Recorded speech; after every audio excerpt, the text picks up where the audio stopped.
temos a última aula dessa segunda unidade, né? E aí, sexta-feira, os exercícios, né? Logo semana que vem. Né? Então, temos aí a aula 6. E hoje a gente vai falar sobre a resposta, né?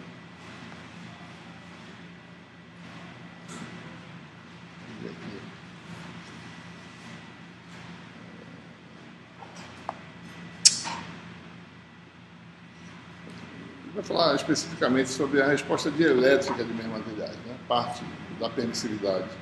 E a análise semelhante pode ser utilizada para chegar a um modelo para permeabilidade magnética, efeitos magnéticos.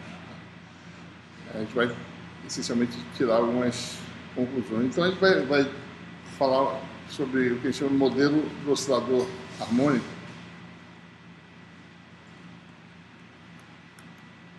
que vai mais ou menos dar uma ideia de como o material responde à aplicação de campo eletromagnético. Vai dar mais ou menos para entender por que certos materiais absorvem em algumas regiões e são transparentes em outras. E com isso a gente vai poder entender um pouco melhor o que quer dizer perdas eletromagnéticas, né? Vou falar sobre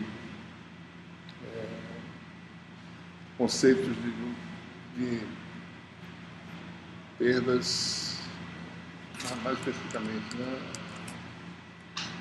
Atenuação, dispersão. A gente vai ver como é que essas novidades vão repercutir no teorema de Poynting. Vamos revisitar o teorema de Poynting agora com o meio tendo uma característica de permissividade mais geral, de permeabilidade. Então, a gente vai dar uma olhada nisso. Na realidade, isso aqui é depois disso, né? A gente vai primeiro falar sobre isso aqui, depois a gente vai conceituar isso aí. Vamos fechar esse capítulo falando um pouquinho sobre o espectro eletromagnético.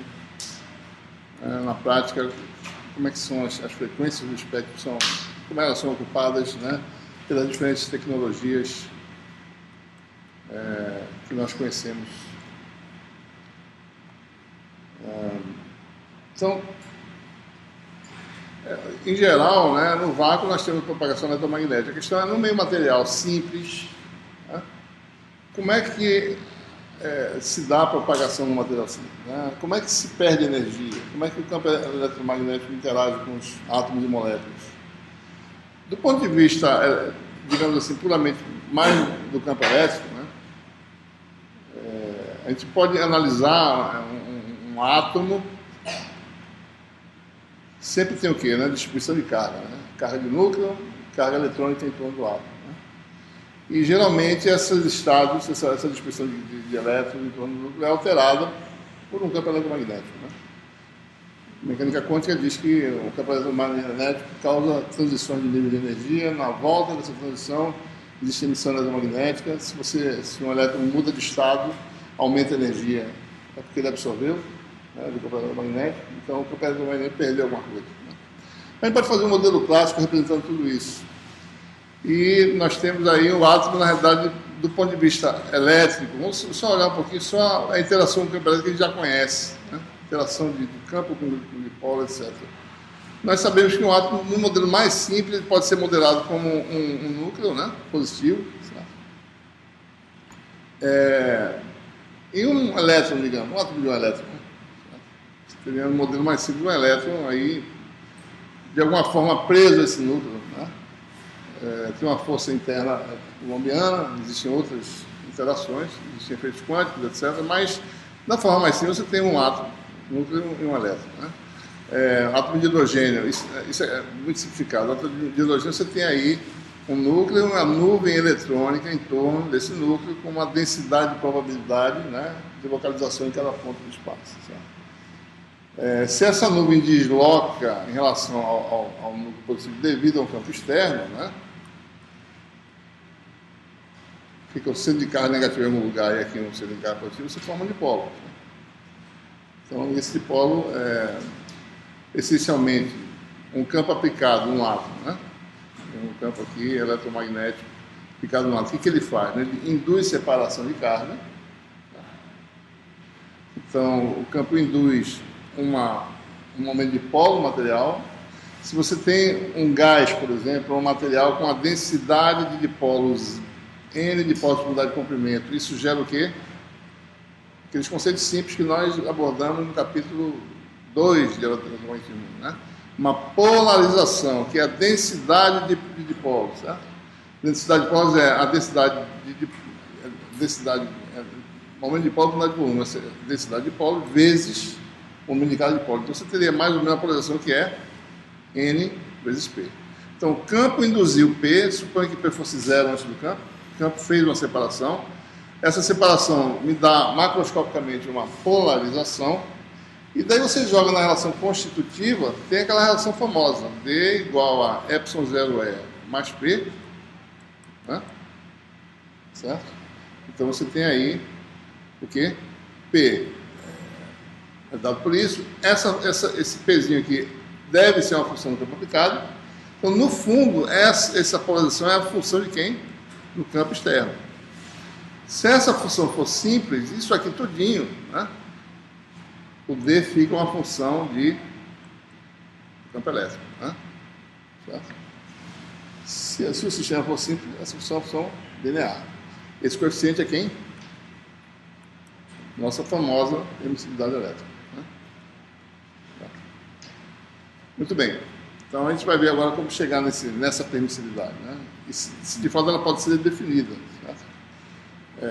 Então vamos fazer esse modelo. Então vamos admitir aí que você tenha essa situação, né? Núcleo, vetor posição do elétron, vetor X. O campo elétrico é aplicado, existem forças envolvidas. Tem a força que o campo aplica sobre o elétron.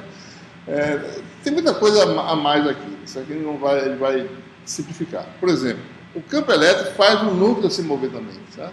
É uma carga, né? E com o campo ela vai se deslocar em torno de uma posição de equilíbrio. Esse átomo está também sujeito às forças dos outros átomos vizinhos, no sólido, né? Ou no gás, tá certo? Então tem outras forças envolvidas, né? Então ele sai da posição de equilíbrio, mas volta porque tem outras forças que botam de volta no equilíbrio. Então, agora a questão é a seguinte: esse núcleo, o peso dele é muito maior do que o peso do elétron, certo? A massa é muito maior. Então a inércia desse movimento é num tipo de resposta, numa faixa de frequência diferente da inércia desse. Então esses efeitos existem, mas em lugares diferentes. Ou seja, esse aqui responde mais vagarosamente do que esse aqui. Certo? Então vamos analisar, por exemplo, só o efeito no elétron. A gente vai generalizar depois, em geral, todas as cargas de um material, certo? Cargas ligadas, no caso, né, que a gente está falando aqui. Então vamos analisar as forças que atuam no elétron, certo? Bom, você tem a força elétrica externa, né? Se o elétron tem uma carga menos Q, né? Eu acho que é isso que a gente está usando aqui, certo?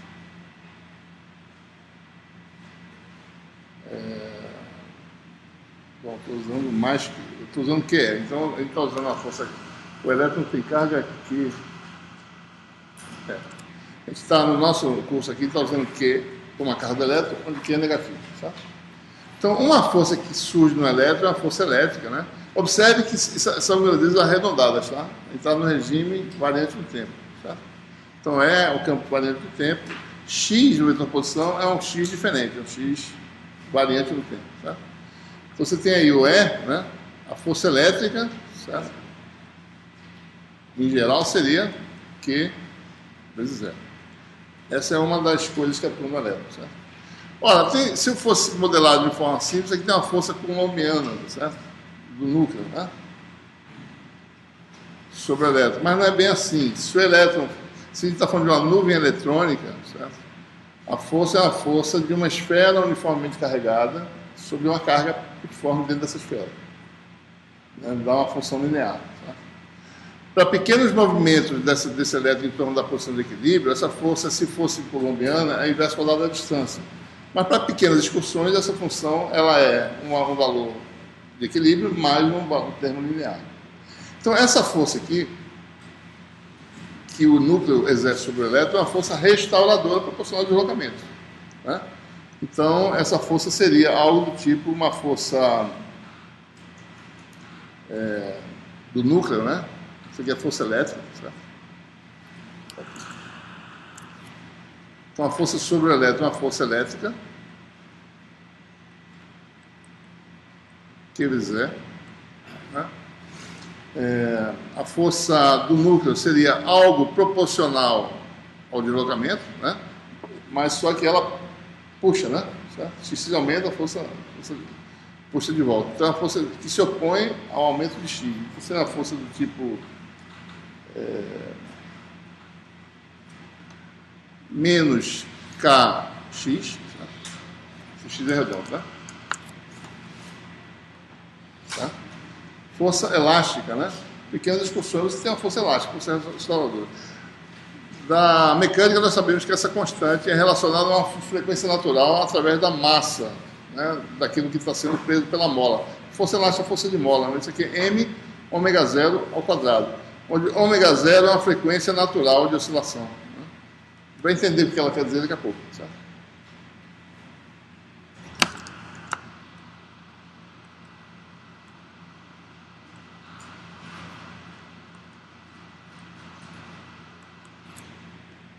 Então, essa força do núcleo pode ser modelada de forma mais simples, para pequenas excursões da forma menos m ômega zero ao quadrado x, o vetor variável no tempo x, tá certo? E nós sabemos que, nós já vimos isso lá no capítulo 4 de condução elétrica. Quando um elétron está no meio de um material, ele sofre colisões, certo? E essas colisões produzem uma força do tipo atrito viscoso, né? Que se opõe à velocidade, né? A velocidade é proporcional à velocidade, certo? Então tem uma força viscosa atuando no elétron também, então essa é uma força, né? Outra força do núcleo, é a força viscosa, que a gente introduz aí, algo parecido com o que a gente fez lá, proporcional à velocidade. Esse coeficiente de proporcionalidade, a gente pode colocar assim, bota a massa do elétron, uma função gama, que a gente vai dizer o que ela quer dizer, certo? Velocidade V, né? Velocidade do elétron. A velocidade é quem? dx dt. Então, isso aqui vai m gama dx dt. Então, existem três forças. Uma que tem algo parecido com colisão, certo? Tem a ver com colisão. A gente vai ver que, de fato, se a gente reduzisse esse modelo para condutores, de fato, isso é inverso de tempo de colisão. Né? Força restauradora e força elétrica externa. São três forças que atuam aí. Certo? Olha a dimensão disso aqui, né? Se eu comparar esse termo com esse, eu posso descobrir quem é a dimensão de gama, certo? Aqui tem m, aqui também. Velocidade, aqui tem coordenada. Então, se eu multiplicar ômega com x, dá uma velocidade, certo? Então, sobra uma função ômega só. Então, gama tem dimensão de ômega. Certo? Então, gama é chamada frequência de amortecimento. A ômega zero é a frequência natural de oscilação e a gama é uma frequência de amortecimento. Né? Pode chamar em radiano por segundo, tudo faz. Né? É segunda menos 1. Né? A unidade de gama é segunda menos 1. Então, as forças que atuam no elétron nesse modelo simples do oscilador harmônico são força total, força elétrica, força restauradora e força de atrito viscoso, que tem a ver com colisões, né? Aquele modelo que a gente introduziu, tem a ver com algum tipo de viscosidade que a gente está introduzindo aqui fenomenologicamente. Né? Você não dividia isso da Deixa eu só escrever aqui. Menos m gama x, que é dx de velocidade, que é dx dt. Só olhar esses dois termos aqui, né? Isso aqui, x tem dimensão de metro, né? ddt é segunda menos 1. Isso, segunda menos 1 com isso, tem que ser igual a isso aqui ao quadrado, pela forma desses dois. Isso aqui é massa, né? Então isso aqui é 1 sobre tempo ao quadrado, isso aqui é 1 sobre tempo, isso aqui tem que ser 1 sobre tempo também. Tá?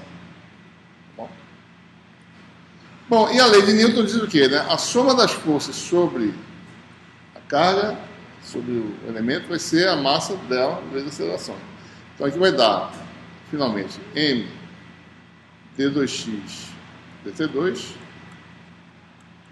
igual a menos q vezes e menos m ômega 0 ao quadrado de x menos m gama dx dt. Nós temos o que a gente chama de equação do movimento do elétron, né?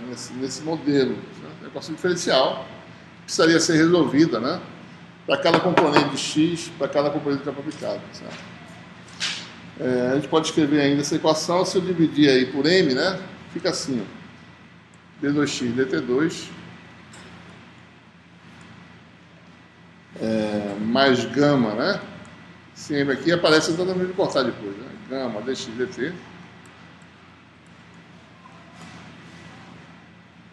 mais, né? Tudo mais, ômega 0 ao quadrado. Isso aqui é mais na realidade, viu, pessoal? Eu errei aqui, né? Isso aqui é mais que porque Q é negativo, certo? Ok? Mais ômega 0 ao quadrado de x igual a Q vezes 0. Essa é a equação que governaria a coordenada, a posição do elétron, certo? E daí, com isso aí, eu calcularia o momento de polo, polarização, daí eu chego lá na... Mas só observe que x não é uma réplica de E, certo? Essa é a primeira coisa importante para a gente falar sobre a questão do conceito de permissividade, né? Observe, né? Permissividade elétrica, no conceito que a gente falou até agora, né? No material, D igual a εE, né? Aquilo quer dizer o quê? Que D é uma réplica de E, certo? Mas para D ser uma réplica de E, se você voltar para trás, você vai ter que ver, bom, X... Bom, a polarização tem que ser uma réplica de E, menor escala. Quer dizer o quê? Que no momento de polo também tem que ser uma réplica, a menor escala do campo elétrico, tem que ser separado por uma constante. E daí você voltando para trás, que a coordenada também, mesmo que esse vetor aqui, a coordenada seja proporcional a E. Não é verdade, né? Você fica olhando essa equação, X é a função do tempo que depende aqui do campo aplicado, certo?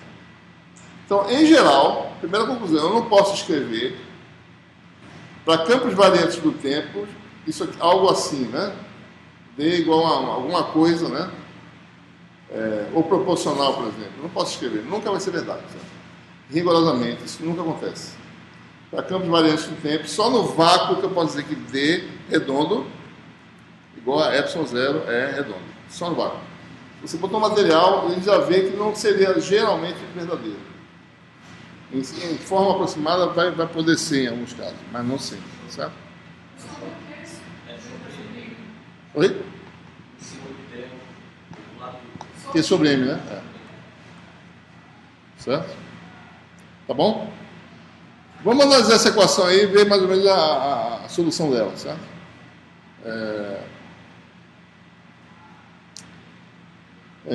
Vamos admitir que o campo elétrico seja um campo aplicado em uma determinada direção, né? Não precisa ser tão generalizado assim. Vamos admitir que o campo elétrico, né, ele seja na direção X, certo? Quer dizer o seguinte, eu peguei o meu sistema e alinhei ele de forma que X fique na direção do campo. É isso que eu fiz. Né? Então, X, o vetor X, aí vai começar a ficar difícil a questão de letra redonda e letra reta, tá certo? Eu vou usar o x, y, z normal, né? A gente vai ter que começar a entender o que é o reto e o que não é, tá certo? Mas vamos admitir. Bom, x tem coeficiente x, y, z, né? Admite que esses x, y, z são redondos, variantes do tempo. Se vocês olharem para essa equação aqui, essa equação pode ser quebrada em 3 equações. Uma delas vai ter um termo nulo lá de cá. Né? Para a componente x, não tem nada aqui, porque, aliás, tem um E, né, na direção x. Para a componente y, isso aqui dá zero, com a equação homogênea, e para a componente z também. Ou seja, você tem aí as equações d2x, dt2, mais gama, né? Gama, dx, dt. Então, aí está admitindo o quê? Um meio simples, né? Isotrópico, certo? Então, a gente está aplicando uma direção, a gente vai generalizar esse resultado.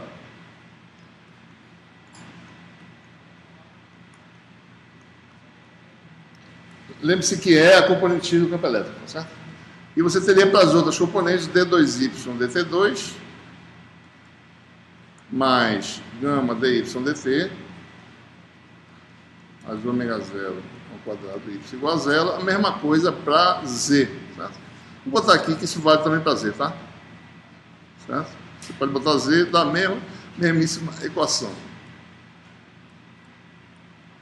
Bom, essa equação homogênea, ela tem solução muito fácil de obter. Basta determinar a equação característica disso aqui, né? E pode-se mostrar que y ou z variam no tempo, certo? Se tiver um valor inicial qualquer, y0 ou z0, né? Da forma, a menos desse fator inicial, variam no tempo. Vocês vão fazer isso aí depois, tá certo? E elevado a menos gama t sobre 2, certo? Cosseno de um ômega maiúsculo t, eu vou dizer que eles são esses parâmetros, mais um parâmetro aí, alfa, certo? Solução geral de uma equação diferencial, sem se preocupar muito com a condição inicial. Essas constantes dependem da condição inicial, né? Quem é y ou z em t igual a zero, quem é a derivada primeira em t igual a zero. Você determina todas essas constantes, certo? Na verdade, isso aqui é determinado, né? Isso aqui depende dessa condição inicial e a amplitude também. Então, esse ômega é uma frequência dada por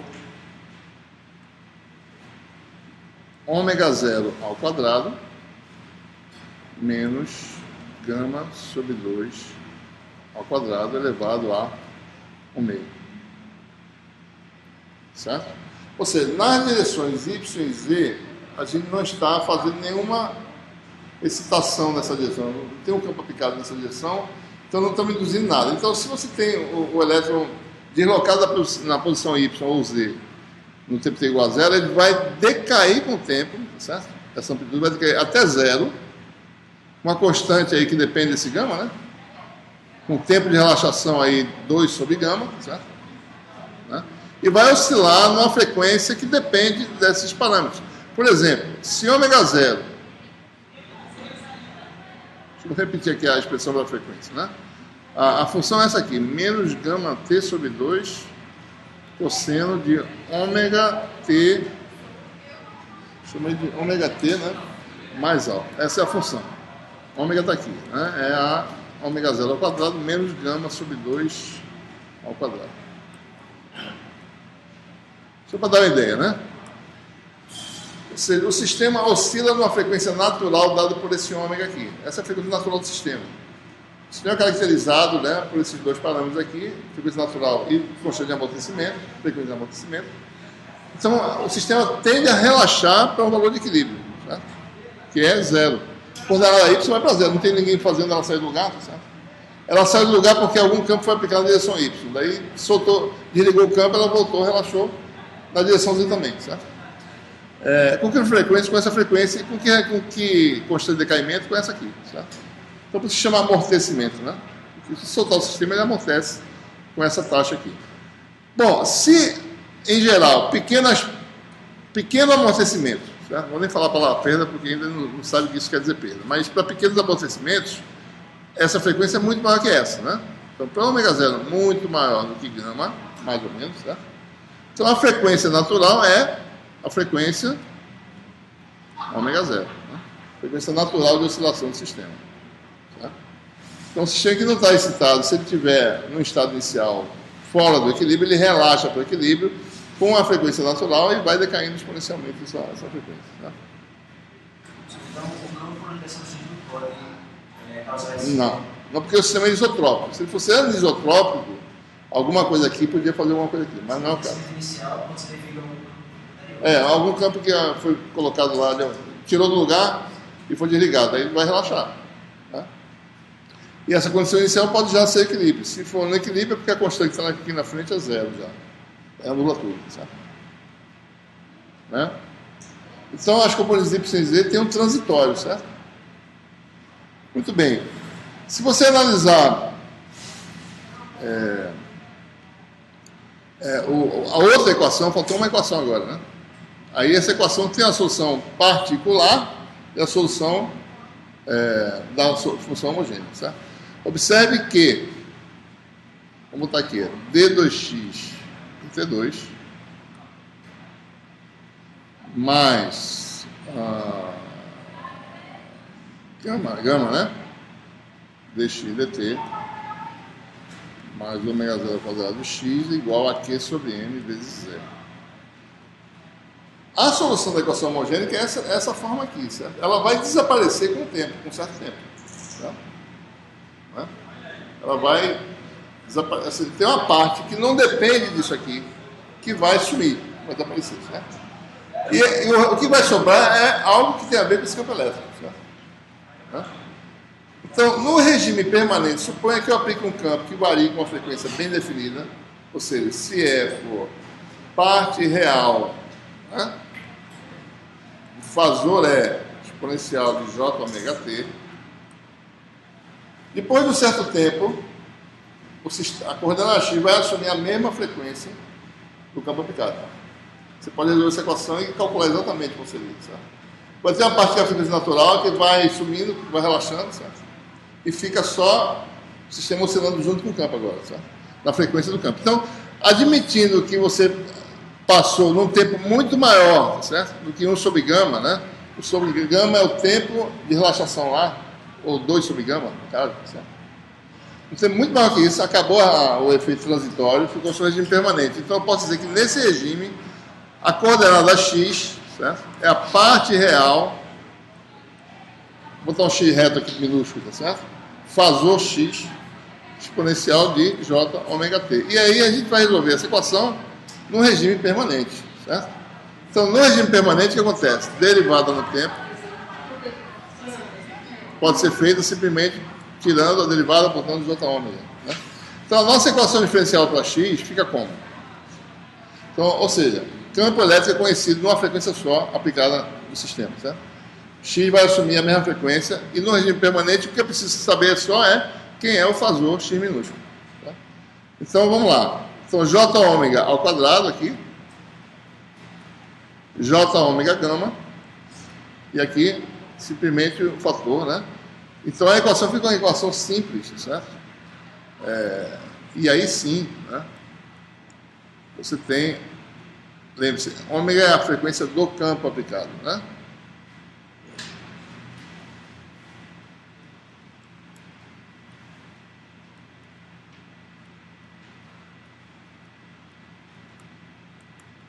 Observe que agora você está falando dos fasores, né? Fasor E, fasor X, certo? E aqui vai ficar menos ômega 2, ômega 0 ao quadrado, todo mundo em evidência, né? Vai ficar o quê? Ômega 0 ao quadrado menos ômega 2 mais j ômega gama x igual a Q sobre M. E aí você tem a função x, que no regime permanente, o fasor x é proporcional, é um fator de escala vezes zero. Não no regime transitório, certo? Permanente. Você tem x é igual a algo desse tipo aqui, certo? Q sobre M.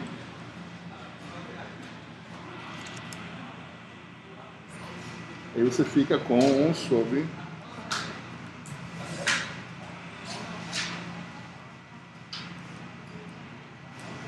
E agora eu posso tirar quem é o momento de polo no regime permanente, tudo no regime permanente, para a frequência ômega. Certo? Bom, o momento de polo vai ser...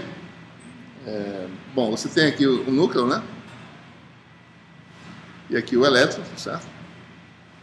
Se a posição do elétron é x, né? Nós sabemos que o momento de polo vai da carga negativa para positiva, né? Certo? Então, se a posição é x, o momento de polo seria Q vezes menos x, né? Seria menos Q vezes o vetor posição x, certo? Agora, deixa eu só botar isso aqui direitinho, certo? Porque essas letras redondas, o momento de polo, né, no regime transitório, certo? É igual a menos Q x no regime transitório. E observe que no regime permanente, certo?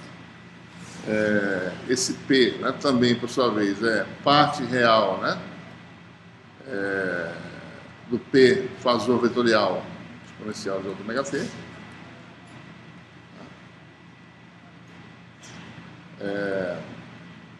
Simplesmente como x, né, o vetor é a parte real do fasor x reto aqui, tá certo? De ômega t. X tem 3 componentes, 2 delas são nulas, né, porque relaxou para zero, ficou só a componente x minúscula, certo? Então, você tem aí, quem é P, né, simplesmente, o P fasor é menos que x fasor, né? E quem é PX, PYZ? Bom, PX é menos que x reto, PY dá zero, né? E PZ dá zero, né? No regime permanente, porque essas duas componentes Y relaxaram, certo? O livro é mais que Nada x. isso. Estou entendendo. Hã? O livro aqui do show é o mais que x. Porque eu errei aqui. É porque Q é negativo, né? Esse aqui é o erro, tá certo? P igual a essa carga positiva, a carga positiva é menos Q, porque Q é negativo. Então esse aqui vale mais que X, então tá tudo certo, certo? Mais que X, tá? Lembrando que Q é negativo, então fica de fato com menos que X, certo? Então aqui vai dar mais, né? E aqui também, certo? Então os fasores são dados por isso, ou seja... Bom, e aí você tem também a polarização, fasor já direto, né? Não precisa mais pensar... É a densidade de polos vezes fasor P, né? Então a polarização só tem componente X também, certo? Componente X, vamos falar assim, o PX, o P, né, vai ser, a componente X chamada de P mesmo, sem o X, a X, certo? Em que P é quem? N vezes esse elemento aqui, NQ vezes X minúsculo fasor, certo? Então lembre-se que eu estou dizendo aqui, né? P redondo é a parte real de P reto, que é isso que está aqui em cima, exponencial de J ômega t. Então, todas as grandezas aqui são no regime permanente. Passou o transitório já. Certo? Então, ou seja, o que eu fiz, né? Bom, x eu sei quem é uma função do campo elétrico, está aqui. Então, você fica com a polarização, multiplicar por n, que é aquela função lá. Isso vai dar essa função aqui, certo?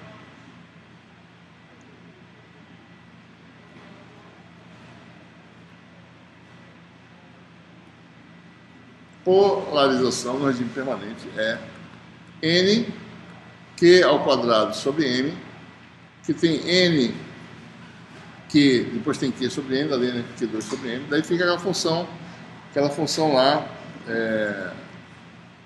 ômega 0 ao quadrado menos ômega 2, mais j ômega gama, campo aplicado. Então observe, no regime fasorial, a polarização é proporcional, né, ao campo elétrico. Função linear de R, tá? Não é no regime transitório. Tá? E não é para mais de uma frequência. Para mais de uma frequência fica mais complicado. Né? E daí, finalmente, o fasor D, né? Lembrando, D é real, né? De D reto exponencial de ômega t. Então, o fasor D, esse rapaz aqui, vai ser obtido, né? Da relação constitutiva. Observe que eu estou fazendo tudo agora escalar, porque está tudo na direção X, tá? Na direção que o campo está aplicado. Então, isso aqui vai dar D igual a ε0 é mais P, e P é proporcional a E, então pode escrever essa equação assim, certo? Deixa eu ver já direto, para não ficar muitas delongas, certo? Isso aqui vai dar uma função, como P é a função de E, isso aqui vai dar epsilon vezes E, em que epsilon vai ser extraída dessa combinação, né? Epsilon 0 mais esse coeficiente. Né? Então, se eu calcular permissividade relativa, vai dar essa funçãozinha aqui, que vai dar 1, né? Porque é o epsilon 0 é, né? Epsilon é 1 mais algo que depende da frequência, que é essa função aqui. Estou colocando já na forma final.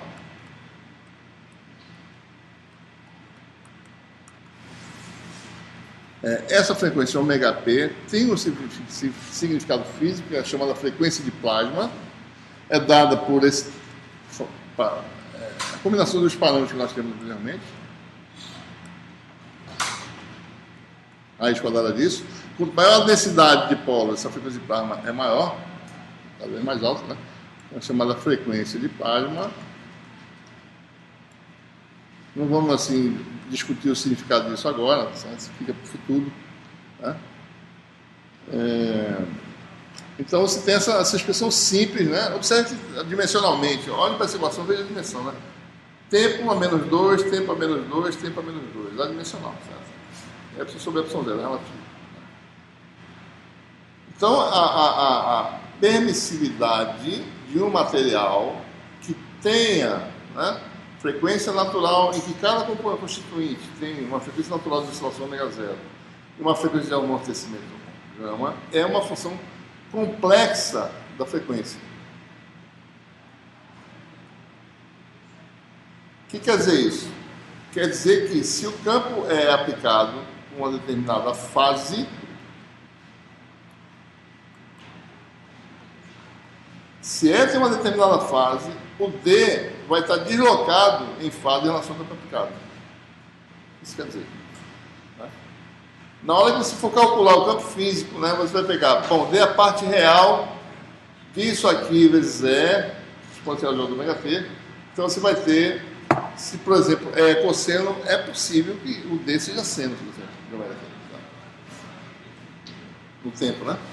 Então um não é a réplica do outro, certo?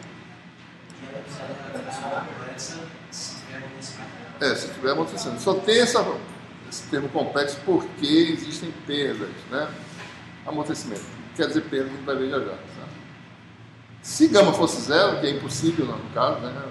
Gama pode ser muito pequena, mas zero nunca vai ser, né? Então você teria então epsilon totalmente real, né? Certo? Okay. Então, quais são as coisas que nós temos a observar na função permissividade, né? Epsilon sobre epsilon zero. Primeiro, é uma função complexa.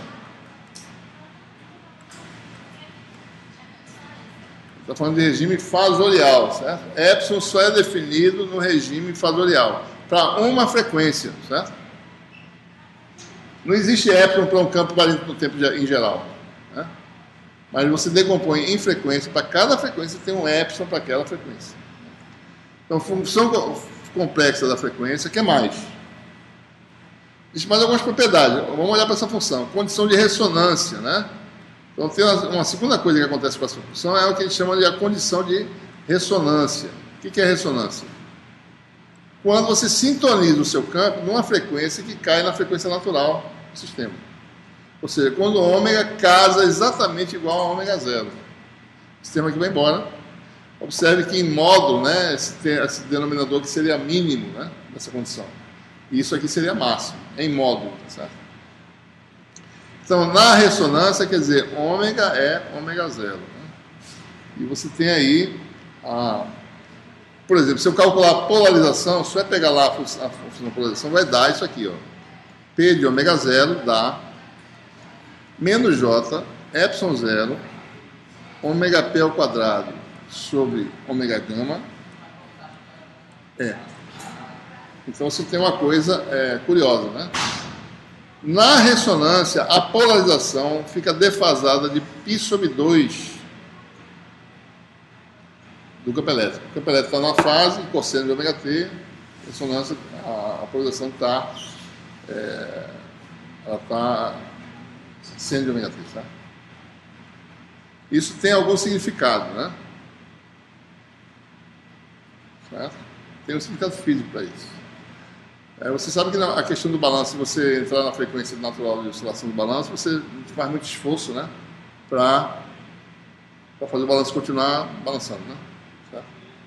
Só você fazer na mesma frequência natural do sistema. Tem um pêndulo ali, né, que tem a frequência natural. Se você balançar ele sincronizado, você nunca vai fazer muito esforço, né? Você mantém o sistema em ressonância, né? Você pode até aumentar bastante a amplitude, certo? Aqui é o seguinte, você tem o campo é o bombeador do sistema, certo? Aqui está, digamos, o pêndulo, né? Certo? Então aqui quer dizer o seguinte, que é melhor bombear aqui nesse ponto, quando a amplitude é máxima, digamos assim, né? Quando ele está com velocidade máxima. Quando chegar na velocidade máxima, você bombeia, certo? deixa ele passar. Quando ele vier de volta com velocidade máxima, que ele está caindo aqui com velocidade máxima, você vai e empurra. Né? Não em cima, que ele está parado, mas aqui. Né? Então é por isso que isso aqui tem a ver com velocidade. Π sobre 2 é x de dx dt. Certo? Então por isso que tem um π sobre 2 aqui de diferença. Quando a velocidade é máxima, você está empurrando o sistema. Está caindo aqui, você vai junto e pula junto. Certo? Então tem uma razão para isso. Né? O que mais? Se você estiver longe da condição de ressonância, né?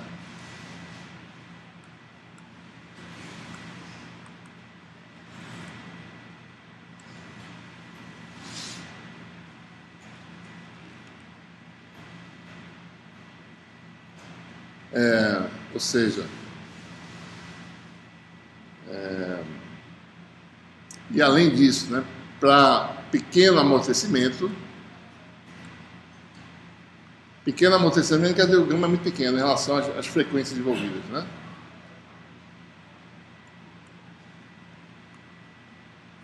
Isso quer dizer que na prática aqui, o denominador aqui em cima, certo? Domina esse produto aqui, né? Observe que isso aqui é ômega 0 menos ômega vezes ômega 0 mais ômega, né? Isso é uma soma de frequências. E aqui o outro termo é ômega vezes gama, né? Isso aqui é da ordem disso, né? Mais ou menos, certo? Digamos, né? E essa diferença, se for longe, se for muito maior que gama, se essa diferença for, ou seja, se ômega 0 em módulo, essa diferença for muito maior do que gama, então esse termo domina esse. Isso aqui pode ser desprezado. Isso é para pequenos amortecimentos. Então a função permissividade, né, assume esse valor aqui, chama de epsilon relativo, né? Epsilon sobre epsilon 0, assume essa forma, mais ou menos real, né? 1 mais ômega p ao quadrado sobre ômega 0 ao quadrado menos ômega... Aliás, desculpa. Não está certo, é isso mesmo. É ômega 0 ao quadrado menos ômega ao quadrado, né? É isso? Totalmente isso. Curioso, né? Observe essa função. Se ômega for menor que ômega 0, certo? Esse termo aqui é positivo, né? Chega abaixo da consonância, longe da ressonância, né? Assim. Então, isso é positivo. Isso aqui é 1 mais um número positivo, é maior do que 1. Então, epsilon relativo é maior do que 1, que é algo que a gente está acostumado, né? Acima da ressonância, é o contrário. Isso aqui é negativo. Esse termo aqui não é... Em alguns casos, tá certo? Esse termo pode ser em módulo maior do que 1. Tá? Quando isso acontece, esse epsilon fica negativo. Tá? Vamos entrar nesse detalhe agora. Vamos admitir que esse termo seja pequeno, certo? Como um todo. Então, acima da ressonância, longe da ressonância, epsilon relativo, isso aqui vai ser negativo, vai ser 1 menos alguma coisa, é menor do que 1. Então, acima de uma ressonância material, nesse modelo, se só tivesse uma ressonância, a permissividade fica inferior ao valor unitário, menor do que a do vácuo. Isso aqui é chamado de dispersão anômala.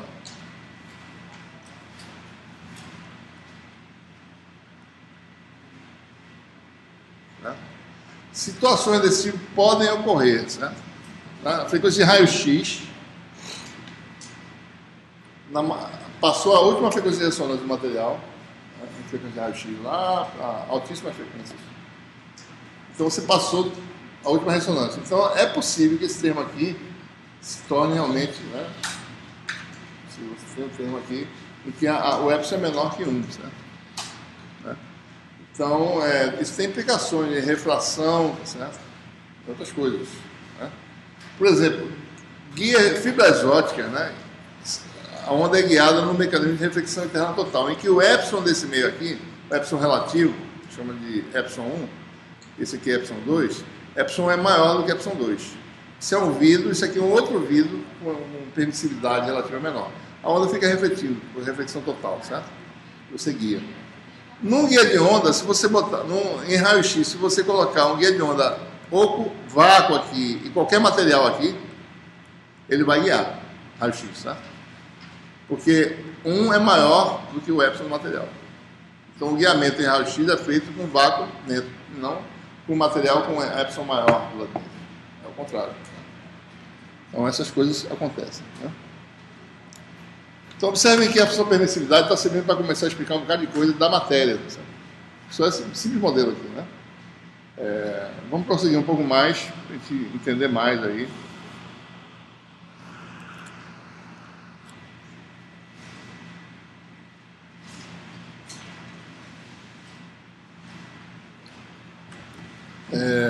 Bom, existe também o que a gente chama de, para poder entender essas funções, como é que elas são, né? Nós já vimos muito dessas funções em linhas espectrais, que o pessoal de física chama, né? Linhas de absorção, a gente vai ver de onde vem essas linhas, na realidade, né?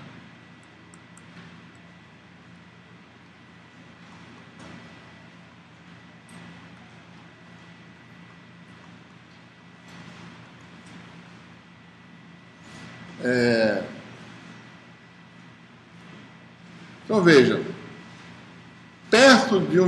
perto da ressonância, se você tem a frequência próxima à condição de ressonância, em torno da condição de ressonância, né?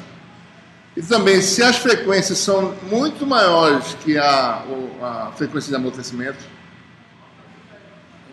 então eu posso fazer uma aproximação daquele termo lá, aquele denominador, né? Nós temos a função epsilon relativo, né? 1 mais ômega p ao quadrado, que é um peso aqui em cima, né? Sobre ômega 0 ao quadrado menos 1 ao quadrado mais gama ao quadrado, né? Então, vamos trabalhar aqui um pouquinho. Isso aqui é soma vezes a diferença.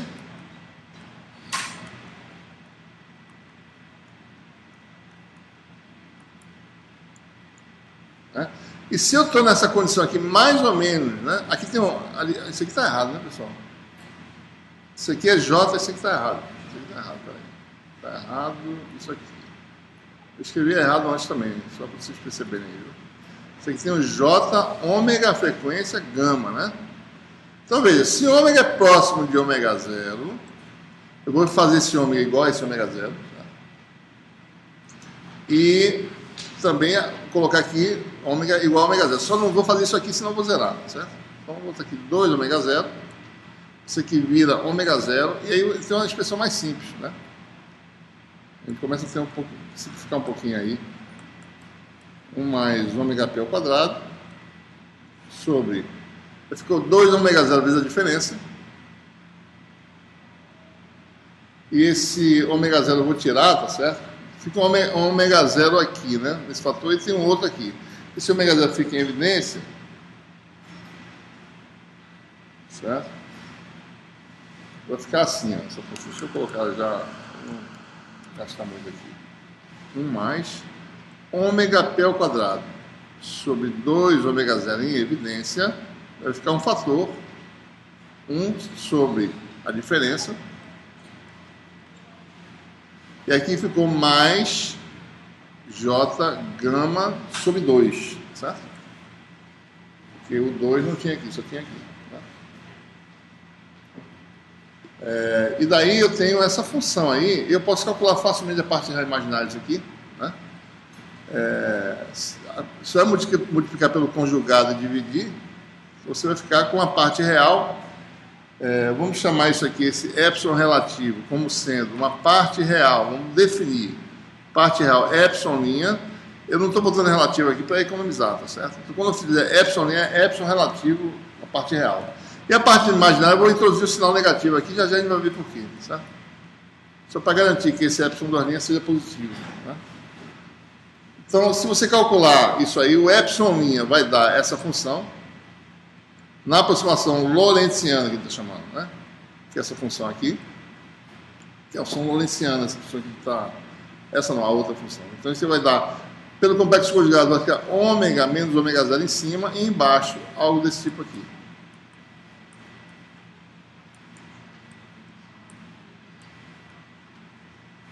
E a parte imaginária, observe, né? Quando eu fizer o complexo conjugado, vai ficar menos J aqui. Por isso que eu botei esse menos aqui já. Essa parte imaginária vai ser positiva. Com esse negativo seria algo negativo.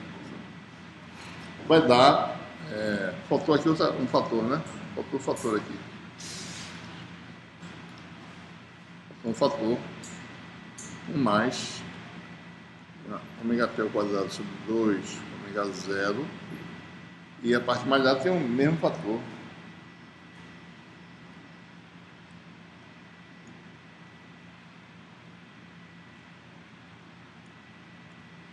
A gente vai estender um pouquinho a aula hoje, tá, pessoal? Porque, infelizmente, tive que começar um pouco atrasado.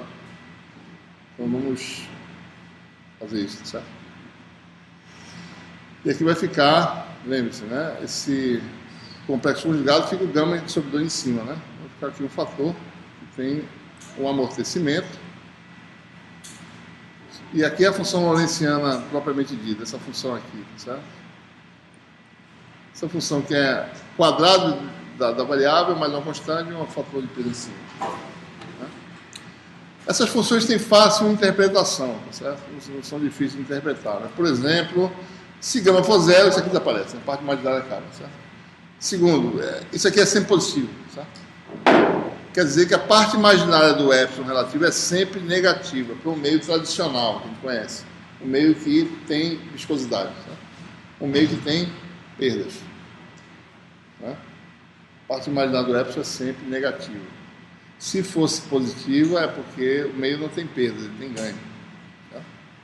Então, tem implicações aí esse sinal. Né? Essa função aqui muda de sinal, né, para ômega menor que ômega 0 ser negativo, como a gente falou antes, né? Deixa eu ver se está certo. Ômega menor que ômega 0. Isso está errado, né? Certo? É o contrário, eu fiz errado aqui. Isso ficou, é bom a gente sempre estar olhando, né? Essa função aqui não é essa, não é essa aqui. É o contrário.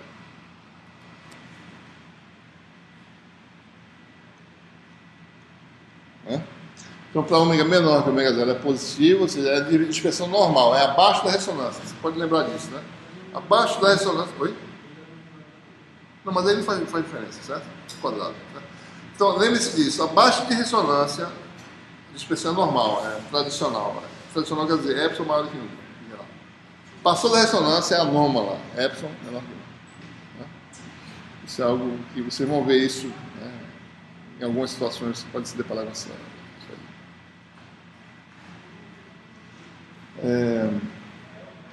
Vamos analisar essas características, né? Algumas delas eu já... Por exemplo, na ressonância, vamos ver só quem são essas partes imaginárias. Na ressonância, epsilon linha, né? É igual a 1, né? Não é aproximação, é igual a 1, não é aproximação reprodução, né? Isso aqui desaparece. Né? Então, né? Ou seja, porque esse modelo é simples, só tem uma ressonância no material, tá certo? Ele só admitiu que é o elétron, né? É um gás de elétron, de átomos e assim por diante. E o epsilon do linha aqui? Bom, epsilon do linha, isso aqui vai para zero. O epsilon do linhas é máximo, certo? Isso aqui, quando é mínimo, epsilon do linha é máximo. Então, epsilon do linha vai dar ômega p ao quadrado, gama sobre 2 ômega 0, aqui tem o gama sobre 2 ao quadrado, né? Gama sobre 2 ao quadrado vai dar ômega p ao quadrado sobre ômega 0 gama, né? Certo?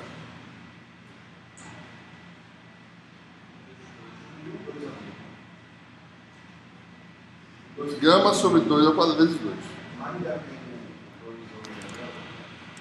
Oi? Gama sobre 2 sobre gama sobre 2 ao quadrado. Dá gama sobre 2. Aí 2 para cima. Né? Pode botar aqui se quiser. Tá?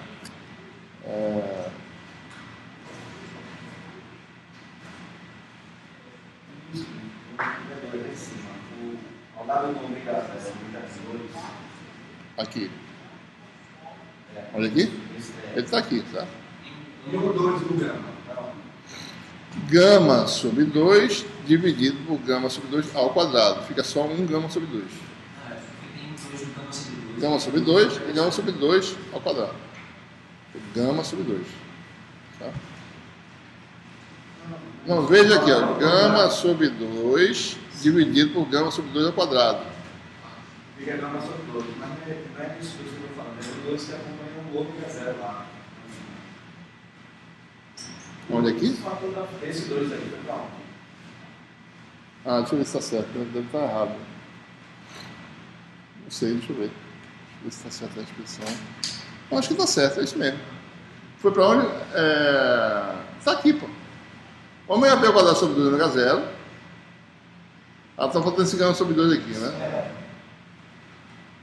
Deixa eu ver aqui se está certa a expressão. Ah, acho que nós temos esse 2 aqui. Então está errado. Então não tem esse 2 não, está certo. Entendi. Verdade. Não tem esse aqui não, certo? Faltou aí, a gente esquecemos do 2 aqui de cima. Faltou um 2 aqui, certo? Dá isso aí, né?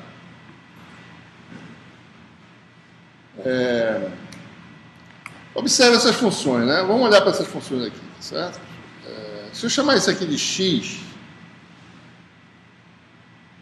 ou melhor, de menos x, né? Ômega menos ômega zero igual a x. Essa função aqui é da forma, a menos do fator, né? É epsilon', 1 mais, aliás, 1 menos, né? 1 menos x sobre x2 mais uma constante aí, tá certo? Mais a 2, né? Esse tipo de função aí, certo? E o epsilon das linhas é a função a menos do fator de escala, tá? É a função 1 sobre x2 mais a 2, né? São essas funções aí, né? Por exemplo, para x igual a ou menos a, isso aqui cai a metade, tá? Para x igual a 0, isso aqui é trilho máximo, né? Tá? E assim por diante. Vamos dar uma olhada nessas funções aqui, mais ou menos do jeito delas, certo? Que elas têm um significado, né? Vou fazer aqui um gráfico, certo? Vou botar essas funções aí. A função 1 mais 1 menos x, né? Dividido por x2, x2 mais 1, vou botar um a igual a 1, tá certo? Que é a função, vou botar aqui uma escala de 0 até 1.2, para poder ver melhor.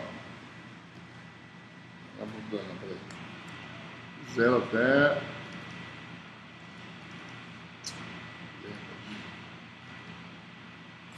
Onde é que estava aqui? Tá vendo? X igual a... tá aí, certo? Então você tem essa função. Então essa aqui é a função, observe, o epsilon é 1 mais alguma coisa, né? Se você for para muito longe, você vai ver 1, né? Então o epsilon passa, chegando perto da ressonância, o epsilon aumenta, certo?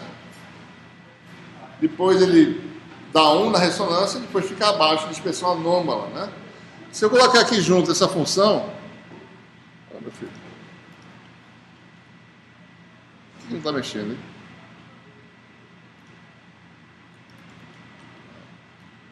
Está aqui. Vou pegar aqui, né? Parte real. Se eu botar a parte imaginária, você tem a função que é a função 1 sobre, né? Tirando o peso lá, 1 sobre x ao quadrado mais 1.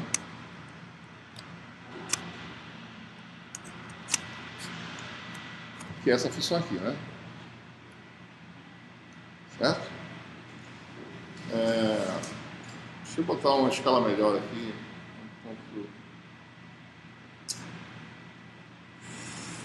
Então ela tem aqui 1, né? Em ponto 5, tá certo? É aqui, né? Cai a metade, tá certo?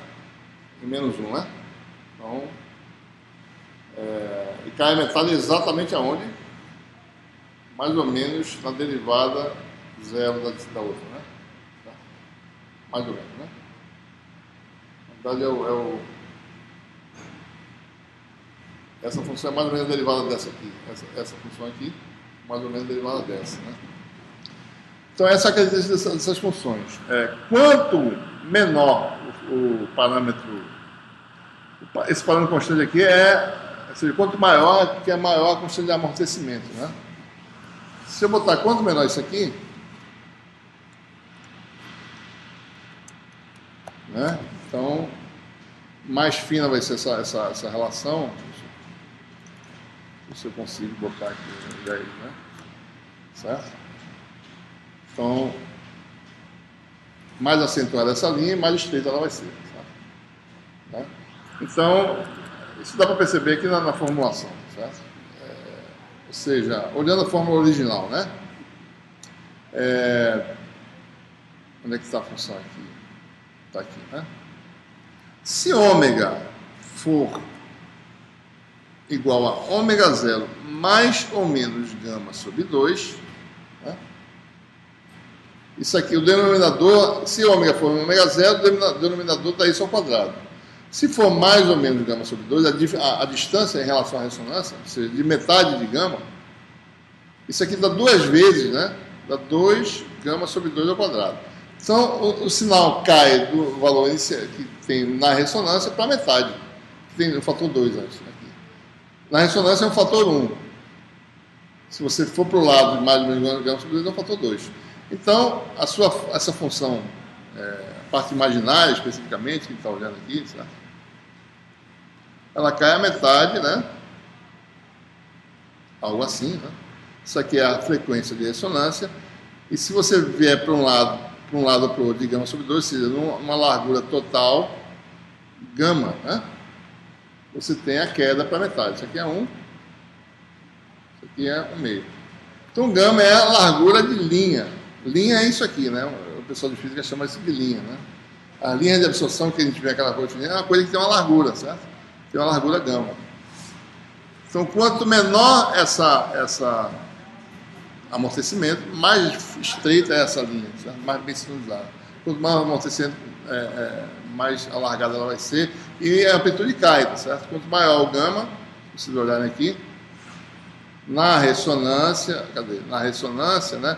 É o inverso de gama que aparece. Quanto maior for gama, menor a amplitude, mais alargada fica, mais espalhada, certo? Então, isso tem implicações, né? A gente vai ver já já. Bom, então o material não só tem uma ressonância, ele tem várias, né? Certo? Tem ressonância no visível, certo? Ressonância no infravermelho. Por exemplo, o núcleo, né? Que ele não falou. O núcleo também vai ter uma equação de movimento parecida com essa que a gente falou aqui agora há pouco. Mas só que a frequência natural de oscilação do núcleo, como é uma coisa mais pesada, vai ocorrer numa frequência mais baixa. Certo? A gente vai falar no final do capítulo sobre as frequências do espectro eletromagnético, mas, por exemplo, a absorção de movimento de núcleo, certo? Ocorre no infravermelho, que é a frequência mais baixa. Elétron é mais no visível. Certo? Então, se você tem um conjunto aí de ressonâncias, a função o efeito é um efeito aditivo. Você vai somar várias funções desse tipo aqui, certo? Tanto na parte real quanto na imaginária. O efeito de se somar essas coisas pode ser visto aqui. Se eu tirar essa função aqui, por exemplo, se eu somar várias ressonâncias, deixa eu desligar essa aqui, certo? Isso aqui é uma ressonância, aliás, essa aqui, né? Isso aqui é a parte real, certo? Da permissividade, né? Que a gente chama de dispersão anômala e dispersão normal, né? Se eu botar uma outra ressonância em outro lugar, vou botar mais um termo aqui, menos, botar um peso menor, tá certo? Ponto 1, porque o peso, quão forte é o efeito, tem uma função peso na frente. Bota aqui vezes, vamos deslocar aqui de 2 unidades, né? Ou seja, a ressonância está deslocada. Então aqui você teria x menos 2 ao quadrado. Eu estou botando uma nova ressonância do material, né? Vamos botar aqui mais 1 também, só para a gente ver como é que fica essa função. Tá? Se você for ver, vai dar uma função. Não aconteceu nada aqui, cadê? Acho que eu não entrei ainda, né? X menos 2 ao quadrado, x menos 2. Deixa eu aumentar o peso aqui. Deixa eu aumentar o peso aqui, deixa eu botar 1 aqui, certo? Então você vê que você começa a ter esse comportamento. Se você tem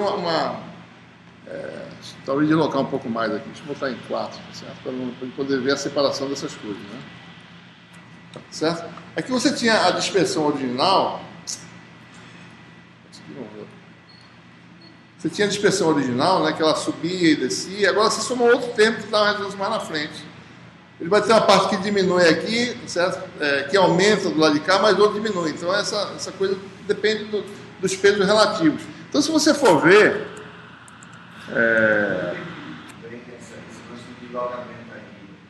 eu estou botando uma ressonância. Você tem ressonância de elétrons do nível P e elétrons do nível D, certo?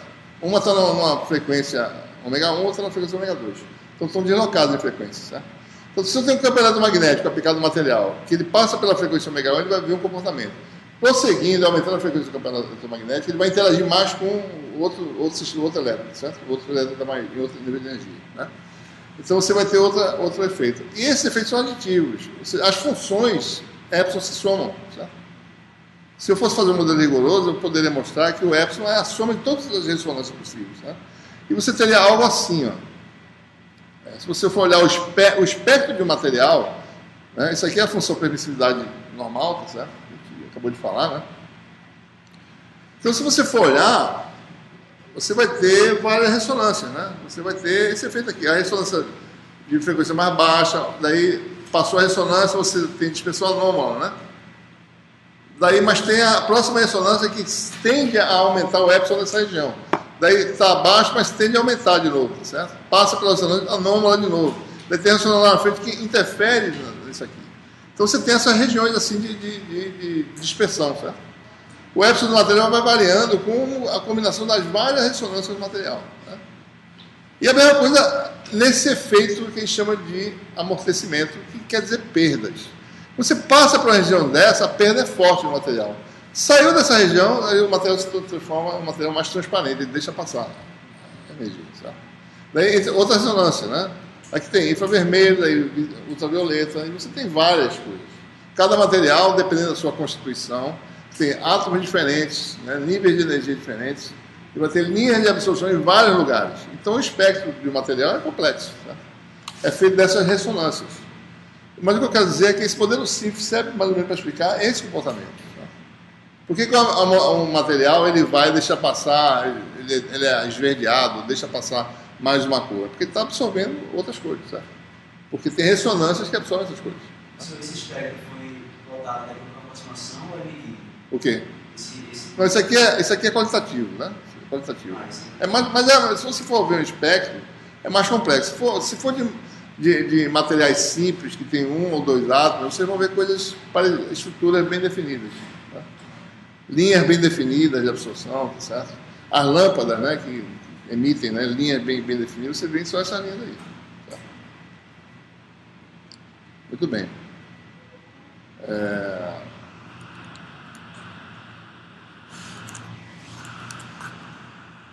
Uma outra coisa importante é que, a partir de um certo momento, essa questão de falar em condutividade e permissividade é só uma questão de ponto de vista. Por exemplo, a condutividade pode ser modelada nesse sistema aqui, certo? Eu posso falar assim, não, o material não tem condutividade, eu vou incorporar essa propriedade de transporte de cargas livres dentro da minha permissividade. Eu posso fazer isso, se eu quiser. Faço só um modelo para isso aí, certo? Vamos ver como é que isso pode ser feito. Então, vamos ver a função condutividade, como é que ela é.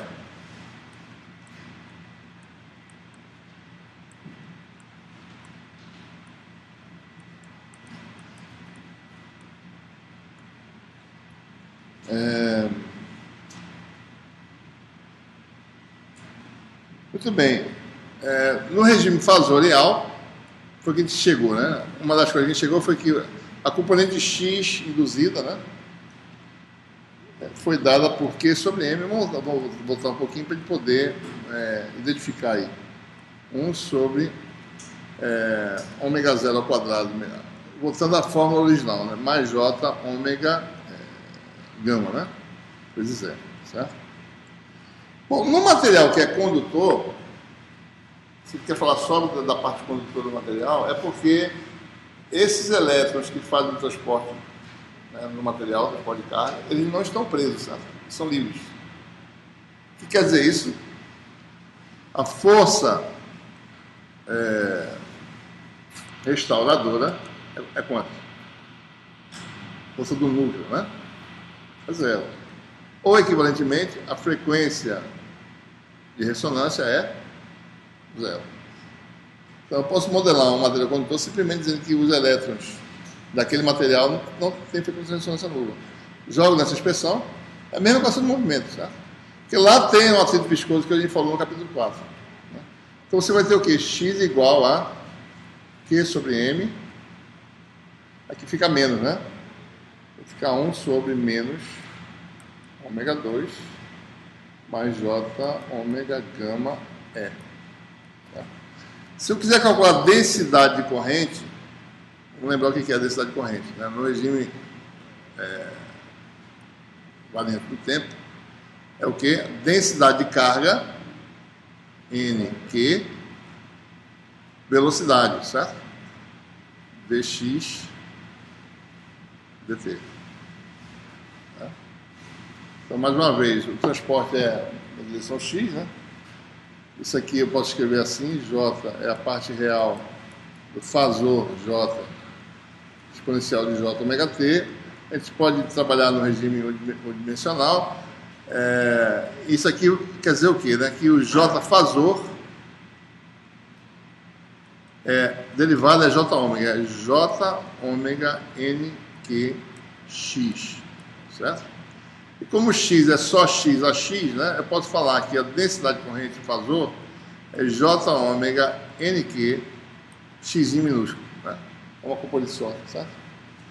No regime permanente. Então basta a gente colocar essa expressão e jogar aqui, ele vai determinar quem é a condutividade. Então você tem J fasor, J ômega NQx, que é, cadê o x?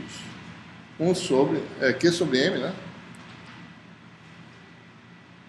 1 sobre menos ômega 2 mais J gama ômega. Certo? Então você tem aí essa confusão aí, tá certo? Ômega NQ2 sobre M. NQ2 sobre M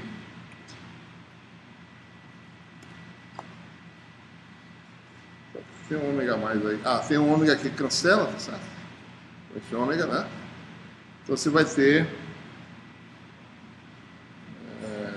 esse J aqui, eu posso dividir por J. Aqui vai dar 1, vai ficar menos... vai ficar algo assim, J igual a NQ2 sobre M. Vocês vão começar a perceber que tem uma forma que a gente já disse anteriormente, mais J ômega. A condutividade, então, se você olhar o material como funciona a frequência, é um parâmetro complexo, né? Certo? Então, isso aqui é o que a gente chama da condutividade no regime permanente. É isso aqui. N, que é o fator de escala, né, entre J e E. NQ2 sobre M. 1 sobre gama mais J ômega, né? E aí nós temos o que acontece no regime DC, no caso da eletrostática de potência elétrica, com a frequência nula. Qual é a expressão para a condutividade? Cancelar esse termo aqui. Condutividade vale σ0, o valor DC, NQ2 sobre M gama, né? Lembre-se que lá nós deduzimos quem? σ0 é NQ2 tempo de colisão sobre M, né? Se estão lembrados, tá? Então, o que é o tempo de colisão? 1 sobre gama, né? Nesse modelo, tá? Então, a gente também, com esse mesmo modelo, a gente usa para explicar a condutividade.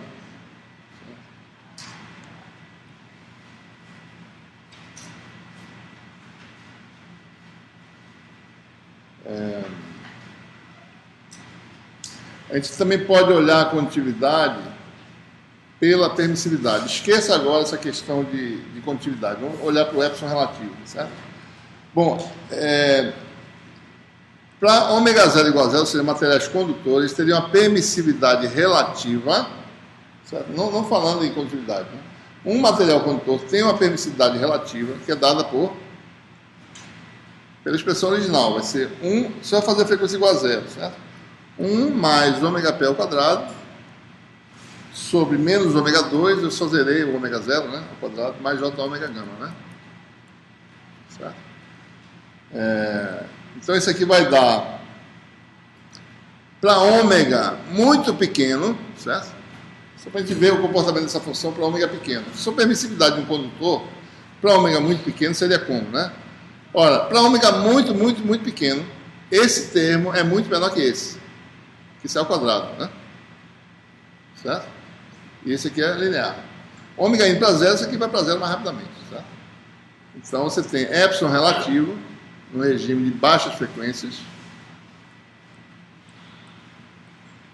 aproximadamente 1 menos, né, J ômega, 1 menos J ômega P ao quadrado sobre ômega gama, certo?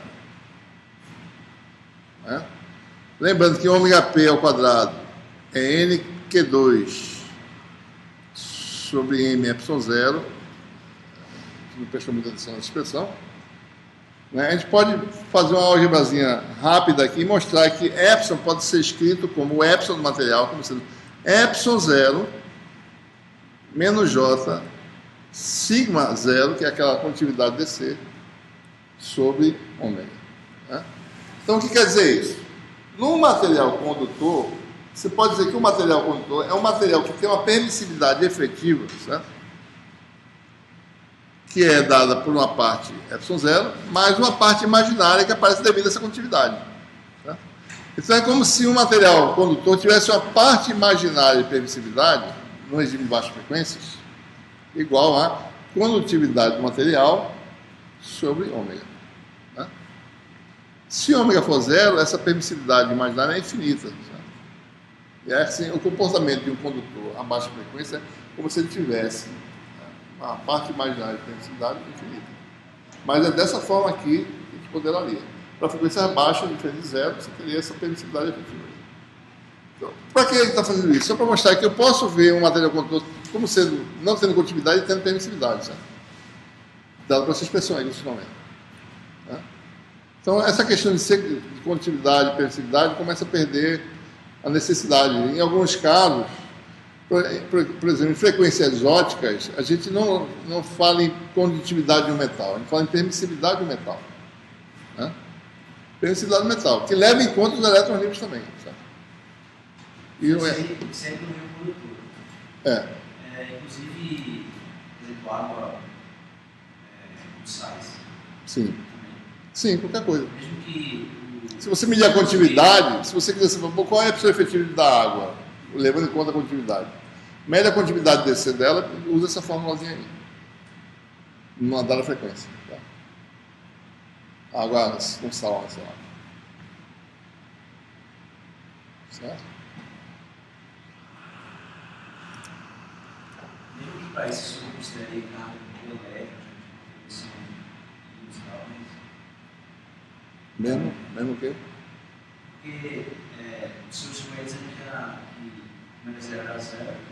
O quê? Eu disse o quê? Repita, por favor. Ômega zero. Ômega zero igual a zero, certo. Então os elétrons, eles... Estão livres. Estão livres. Agora no meio líquido, os conteúdos não são os elétrons, são os líquidos, não está no meio. Daí você faz um modelo para os íons, certo? Você bota a equação de movimento e bota os íons também. Por isso que eu falei, eu só fiz para o elétron, né? Mas eu podia fazer um modelo bem geral, certo? Botar todas as cargas possíveis no modelo, daí eu tenho a função de permissividade generalizada, que leva em conta tudo. Íons livres, íons ligados, elétrons livres, elétrons ligados, tudo. E a equação final... Vai ficar uma soma de um bocado de coisa, e quem dominar o que é que você tem que ver, quem domina cada faixa espectral lá, certo? Ok? Muito bem.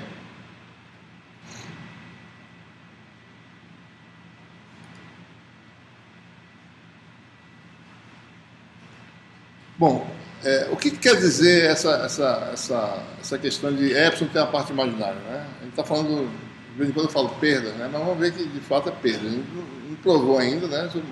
Falou que tem amortecimento, mas amortecimento tem que ter a ver com perdas do campo eletromagnético, ele está perdendo energia de alguma forma. Então vamos ver isso aí pelo teorema de Point. O teorema de Point vai permitir ver, né?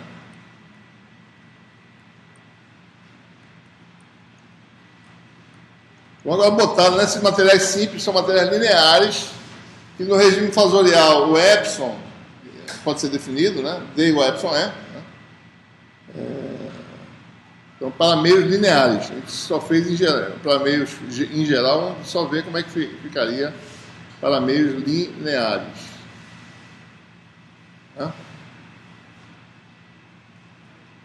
Então, observe, né? Então, o que a gente sabe? Basicamente, a gente sabe que para o epsilon do material, né, o epsilon relativo é dessa forma aqui. Né? Sabe que isso aqui tem que ser positivo, no meio passivo. Certo? Se eu fizesse um modelo para permeabilidade, ela também poderia ter o quê? Parte real e parte imaginária. E a característica tem que ser a mesma. Né? O μ relativo de um material, ser B igual a μh no regime fasorial, ia ter uma parte real e uma parte imaginária que tem que ser negativa para o meio ser passivo. Né? Então essa é a forma geral das funções epsilon e μ num meio qualquer. Porque no caso lá você tem ressonância magnética, tem um bocado de coisa, certo? Então você colocaria a ressonância, interação com o campo B, né? De um elétron. Certo? Então você pode modelar isso também. Né? Você vai ter perdas. Então, se a gente olhar para o teorema de Point agora com esses conhecimentos do epsilon ter parte imaginária, a gente vai fazer alguns casos. Né? Caso 1, meio não condutor. Né? Meio não condutor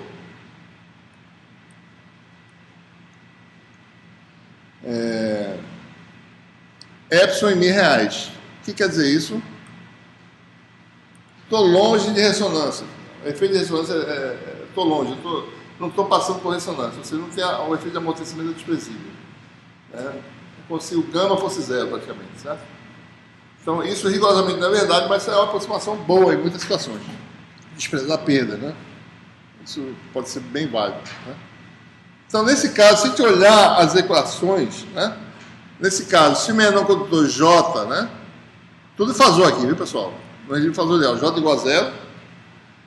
Se você calcular o D conjugado, né?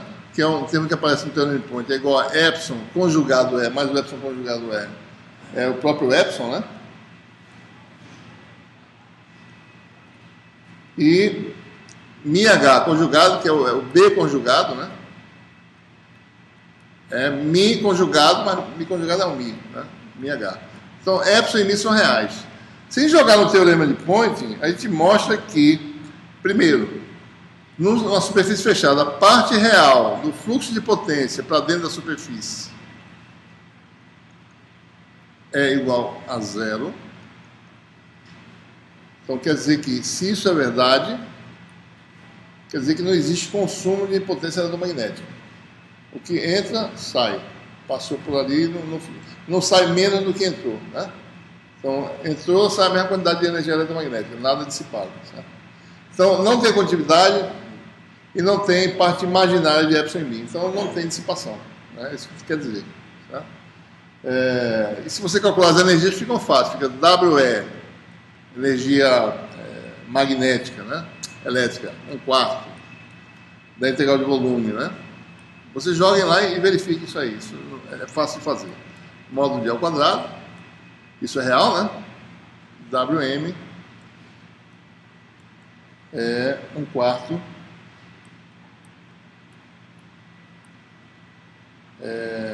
μ, né? Que é o número real, módulo de H ao quadrado. Certo? Então você tem essas coisas, e você calcular a parte imaginária, que dá a potência reativa, né? É a parte imaginária do fluxo para dentro do material, vai dar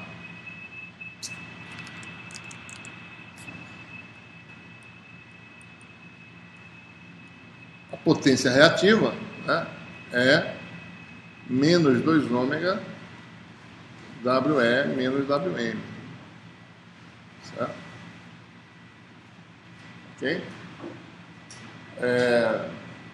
Pode-se mostrar que essas coisas são iguais no meio centeiro. Tá? Não posso mostrar agora, mas pode mostrar depois. Tá? Mas se não fossem iguais, só para dar uma ideia, né? Se a energia é predominantemente, né? Se tem uma potência reativa líquida, se W é maior que WM, quer dizer que o sistema é mais elétrico, né? Ele é mais capacitivo. Se a potência reativa é negativa, né? O sistema é capacitivo, né? Tá? E vice-versa. Se W é menor que WM, o sistema é mais magnético, né? Tem mais energia magnética que elétrica. Então o sistema é indutivo, né? Mas é claro, no meio sem perda, essas coisas estão equilibradas. Nem a capacidade nem indutiva. O sistema é equilibrado. Né? Não existe potência reativa para líquida entrando para o volume. Né? O que entra, sai também.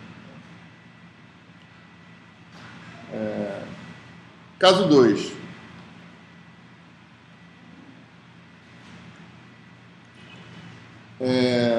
Um meio satisfazendo a lei de Ohm, né? J igual a sigma E, meio condutor. Vamos admitir sigma real, né? Vamos separar a parte de condutividade da parte de permissividade para não ficar misturando. Né? Então admitimos que sigma é real, né? O sigma convencional DC, certo? Epsilon e Mi reais, né? Continuando sem nenhum efeito de elétrico magnético, né? Só o efeito de transporte de carga. Bom, nesse caso, vai ter perda no sistema, né? O fluxo do vetor de Poynting pode ser calculado, né?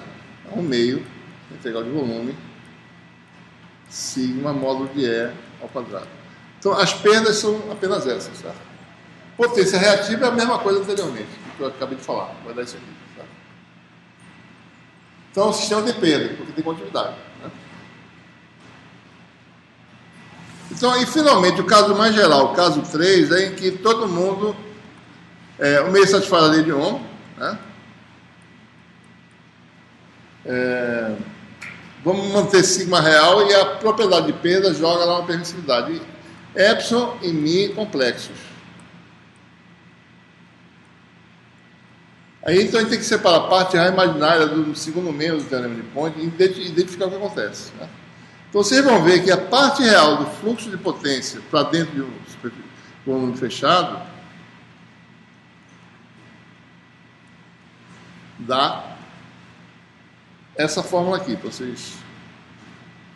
1/2. Aí aparece o termo sigma mais ômega epsilon 0, epsilon das linhas, parte imaginária da permissividade relativa. Né? Perdas, né, devido ao campo elétrico, mais um outro termo, 1/2, ômega semelhante, Mi0, Mi duas linhas,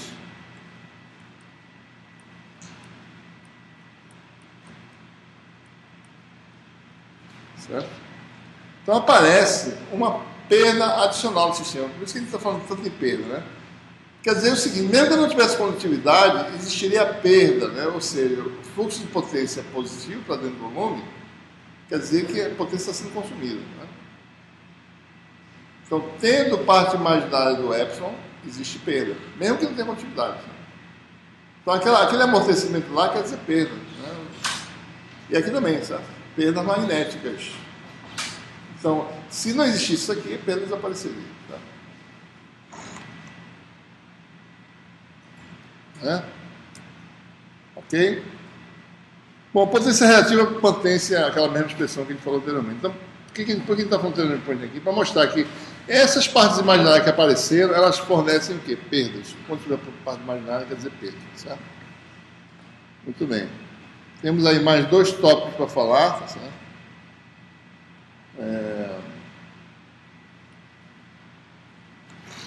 Vamos falar sobre eles.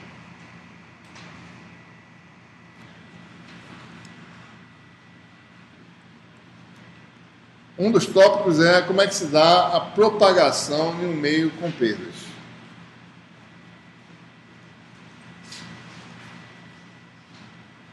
Ou seja, a consequência óbvia da propagação de um campo eletromagnético no meio com perda é que o campo começa a diminuir em amplitude, à medida que ele se propaga. A gente vai ver que isso surge naturalmente.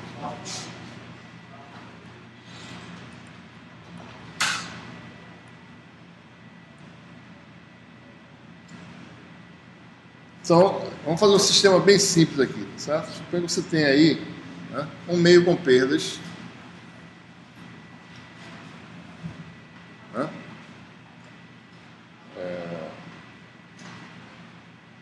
Quer dizer que isso aqui é a direção X, isso aqui é a direção Z.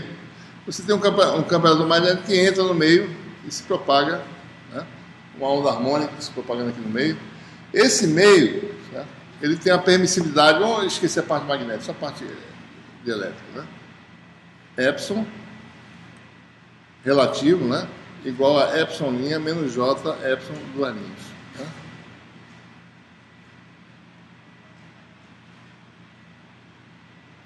Nós sabemos, ora, se eu colocar, se eu não tivesse perda, né, eu teria só essa parte real, certo?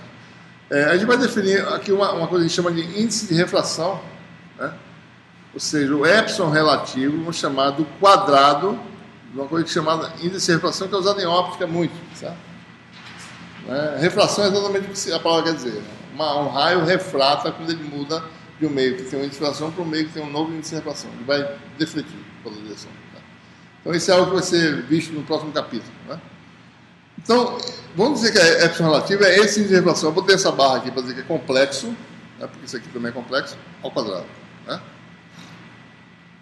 Ou seja, n é raiz de epsilon relativo, e a gente pode calcular essa raiz, e vai ter parte real, que é o índice de refração n normal, e uma parte imaginária que vai ser negativa também, certo? Porque senão quer dizer que o meio é ativo. Então a parte imaginária sendo positivo, negativo, quer dizer que o meio é passivo. JK. Isso aqui é chamado índice de refração.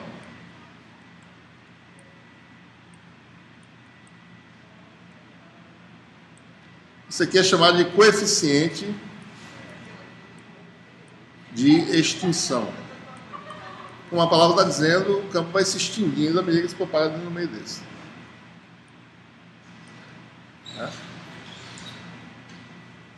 Certo?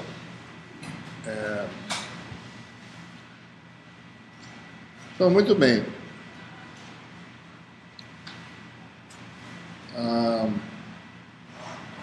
Então, se vocês, na aula anterior, que foi a aula de videoaula, né, o campo elétrico de uma onda plana se propagando na direção Z, que tem a componente apenas componente X, ou um componente é zero, qualquer, é algo assim, né?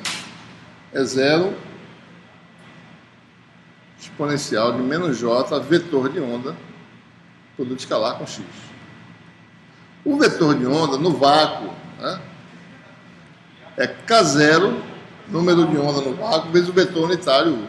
Né? O vetor que diz para onde está se propagando a onda. Né? K0 é quem? 2π sobre lambda. Lambda como meio de onda associada à frequência ômega. Né? Isso aqui também pode ser escrito como ômega sobre C. Isso é tudo no vácuo. Né?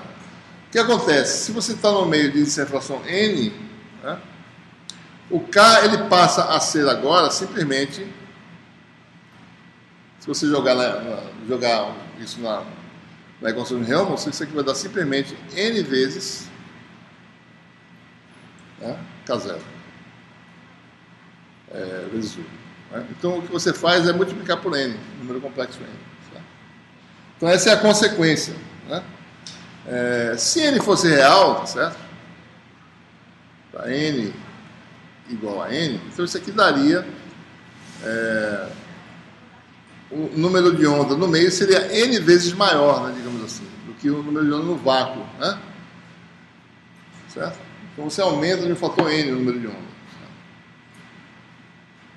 Então, quais são as consequências de você ter um índice de refração complexo? Né? Ser um meio com perdas. O que acontece? Então, colocando aqui o campo, né? Só para completar aqui, o campo magnético, né? Você teria aqui, só para...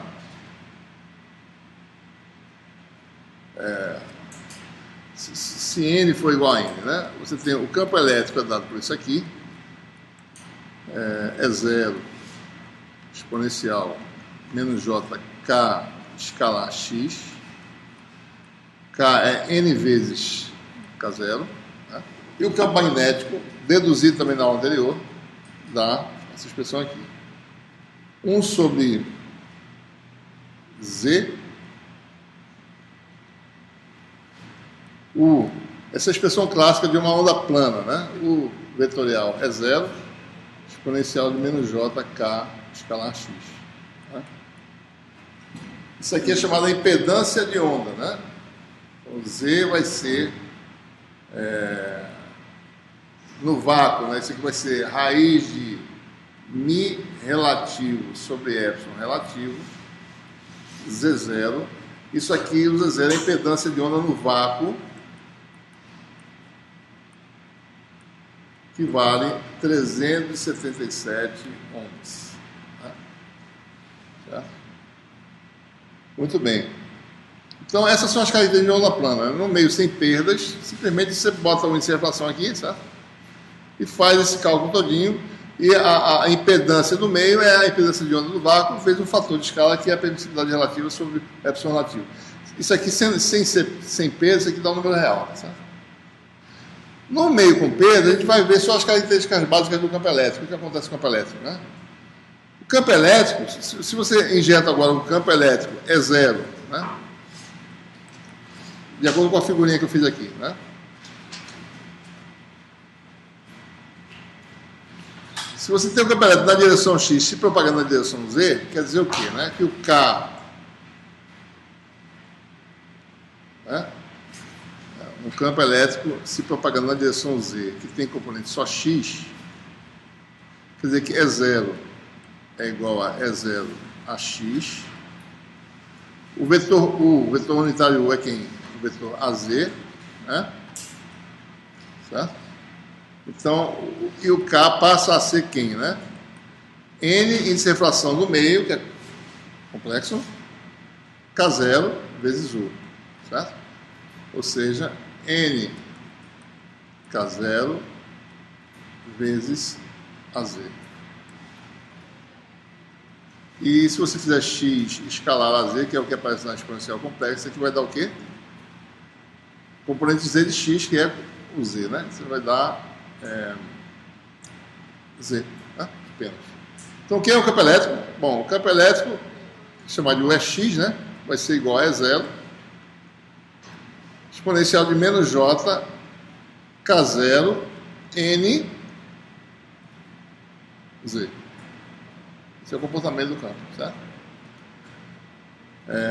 E o que acontece aqui? Bom, N não tem essa forma geral, né? Índice de refração menos parte imaginária, que é o coeficiente de extinção. Se você jogar isso aqui, aqui o que acontece?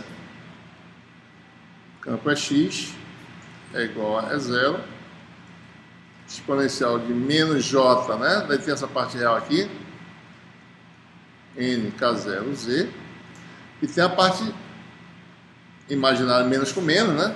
Dá menos. Né? Menos J ao quadrado dá menos J com menos, né? Menos J ao quadrado dá menos, né? Vai ficar menos K, K0, Z. O que acontece com o campo? A amplitude cai exponencialmente à medida que se propaga. Se você tiver um material muito bom, não sai nada do outro lado. O campo está sendo consumido, está interagindo e perdendo amplitude, né? O vetor de Poynting, se você calcular, se vai com um quadrado e é x. Mais ou menos, tá? A gente pode calcular rigorosamente, só para a gente ter uma ideia. Módulo quadrado, isso aqui vai dar um valor inicial, né? Z igual a 0. Certo? Isso aqui, o módulo disso dá 1, né? Vai dar E0 ao quadrado, ou seja, o vetor de Poynting vai cair com que constante de caimento? Exponencial de menos 2K, K0, Z. Né? Então, num meio desse tipo, a gente diz que a potência cai com uma constante de atenuação alfa, dada por esse fator aqui, 2K, K0. Né? Certo? Então, a densidade de potência cai exponencialmente à medida que você se propaga no meio. Né? Então, por isso que a gente fala em perda, né? É perda mesmo. Né? A energia eletromagnética é dissipada no meio. Tá? Fica como exercício para vocês fazerem, né?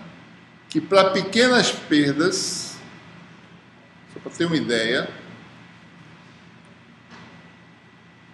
ou seja, se a parte imaginária for muito menor que a parte real,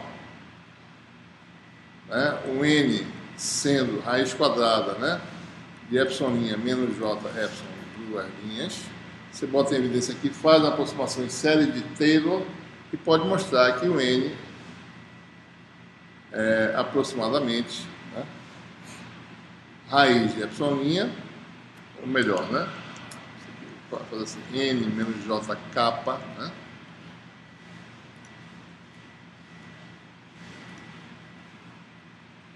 A parte real dá o que a gente espera que dê mesmo, que é a raiz de epsilon. E com essa distinção tem a ver diretamente com quem? Com, isso aqui é aproximado, né? Pequenas perdas, tá? Tem a ver com a parte imaginária da permissividade relativa.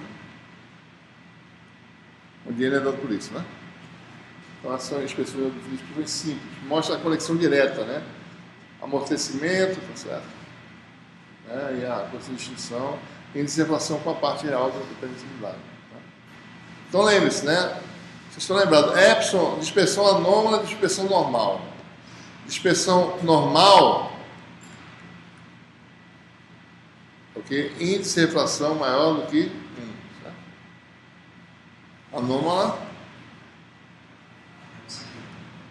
Não, mas se traduz aqui, né? No índice de refração. Anômala, traduzindo para índice de refração parte real, né? N é o quê? Menor do que. Certo? Ok? A velocidade do meio não é C sobre não, a velocidade de fase do meio.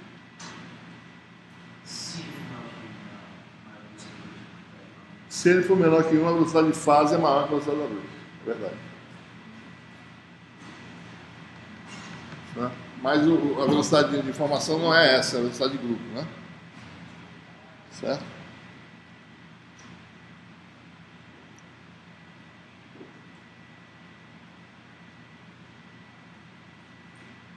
Muito bem. Vamos falar sobre isso aqui de forma mais ou menos qualitativa, tá certo? Porque senão vai ficar muito extenso, né?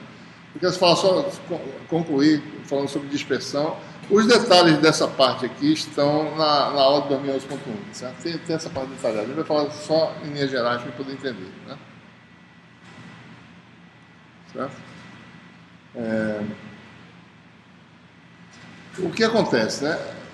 O fato do epsilon depender da frequência faz com que ocorra, por isso que a gente fala em dispersão, né? Anômala, dispersão normal, faz com que ocorra esse fenômeno de dispersão, como a palavra está dizendo, é dispersar, certo?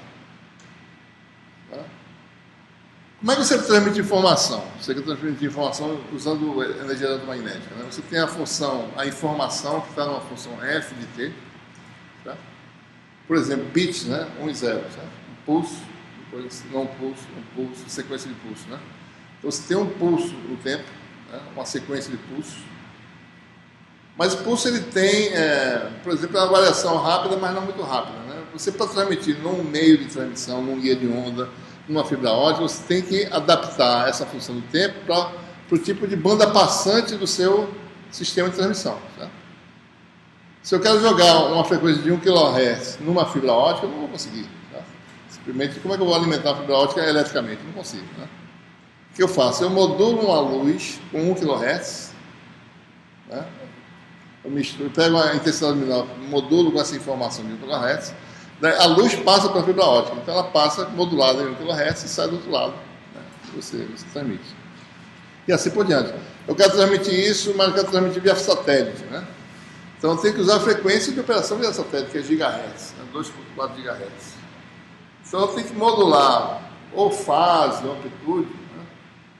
Desse tipo de tecnologia, naquela tecnologia. Então eu uso uma portadora, quem carrega a informação, a gente chama portadora, e a portadora está na frequência daquela tecnologia. Satélite, por exemplo, 3 GHz, 2.4 GHz, 2.6 GHz. Então eu modulo a portadora com a informação. Misturo as duas coisas e multiplico uma pela outra. Né? Então o que eu faço? Eu multiplico a função, por exemplo, na forma mais simples, modulação de amplitude, né? Eu multiplico pela função portadora, que é a função de alta frequência que você vai utilizar. Né? Então você fica com algo assim, né? Um pulso agora modulado, tá certo? Então essa coisa pode ser transmitida via satélite ou por fibra ótica, dependendo de como você vai fazer. Tá? O que acontece? Se eu tivesse só a frequência da portadora sendo enviada, certo? Uma frequência ômega carrier da portadora, tem uma única frequência propagando no meu sistema, certo? Só uma frequência. Né? Então, uma frequência vai ter um epsilonzinho do meio de transmissão envolvido muito bem definido, certo? Ou um índice de inflação muito bem definido. Então, a velocidade de fase da onda eletromagnética vai ser muito bem definida, certo? Ora, mas quando eu tenho uma portadora misturada com a informação, eu tenho mais de uma frequência, certo? Tem as frequências, os componentes de frequência da informação, né? Então, se a minha portadora é uma função delta, a frequência, o espectro de frequência é uma função delta em ômega c, quando você mistura com a portadora, você tem a informação, ela tem um espectro em frequência que tem uma largurazinha, certo? Né? Essa largura tem a ver com a banda, as componentes de frequência da informação que você quer mandar, né? Tem um delta ômega aí, certo? Então, ou seja, então você está injetando várias frequências, não só da portadora, mas com alguma largura, né? Só a questão é essa, ou seja, cada frequência vai viajar a uma velocidade diferente. Em princípio, porque o meio tem, né? Se vocês olharem, né, a velocidade de fase no meio é C. Vamos esquecer as perdas agora, tá? O efeito o efeito só de dispersão, né? É C sobre N, né? Mas N, a gente acabou de falar, a gente acabou de demonstrar, né? Acabou de ver os gráficos. N é uma função da frequência, como o epsilon, né? N é a raiz de epsilon', certo? É aquele conjunto de funções, né? N tem aquele comportamento que eu falei, certo? Faz isso, ó. Então varia com a frequência N, certo? Se N varia com a frequência, a velocidade de fase varia com a frequência. E cada componente de frequência do seu sinal vai viajar a uma velocidade ligeiramente diferente, né? E vai chegar, quando você chega no final, no tiro final, então, como chegar na velocidade diferente, você recompõe, então, componentes chegando mais cedo e outras mais tarde. O sinal fica distorcido, certo? Então, o sinal, quando chega, né, se ele for assim, ele pode chegar mais alargado, certo? Desse jeito, né? Então, há uma distorção, há uma dispersão, né? Então, é isso que... ou seja, ele não vai fazer o tratamento matemático por causa do tempo, realmente está muito extenso, né? Vai ficar muito tarde. Mas ele pode modelar isso aí, essa propagação no material, certo? É fácil mostrar, né? Cada componente de frequência viaja com o campo exponencial de menos j n k0 z, né? Se você está aqui propagando no comprimento L, né? O defasamento de cada componente vai ser uma função menos j n k0l, e quando você, fazendo a análise de Fourier e somando todo mundo de volta, você vai ver que a informação viajou numa certa velocidade, que não é a velocidade de fase, né? Então, o que se mostra é que, fazendo uma análise simples, que é essa análise que está detalhada em 2011.1 e no fim do capítulo, né? Que a velocidade de fase, que é o que a gente já sabe, que é a velocidade de luz sobre o índice de refração naquela frequência ômega, né? E a velocidade que diz qual é o transporte de informação é a velocidade de grupo, né? Que é simplesmente calculada como essa derivadazinha aqui, tá certo? A gente vai...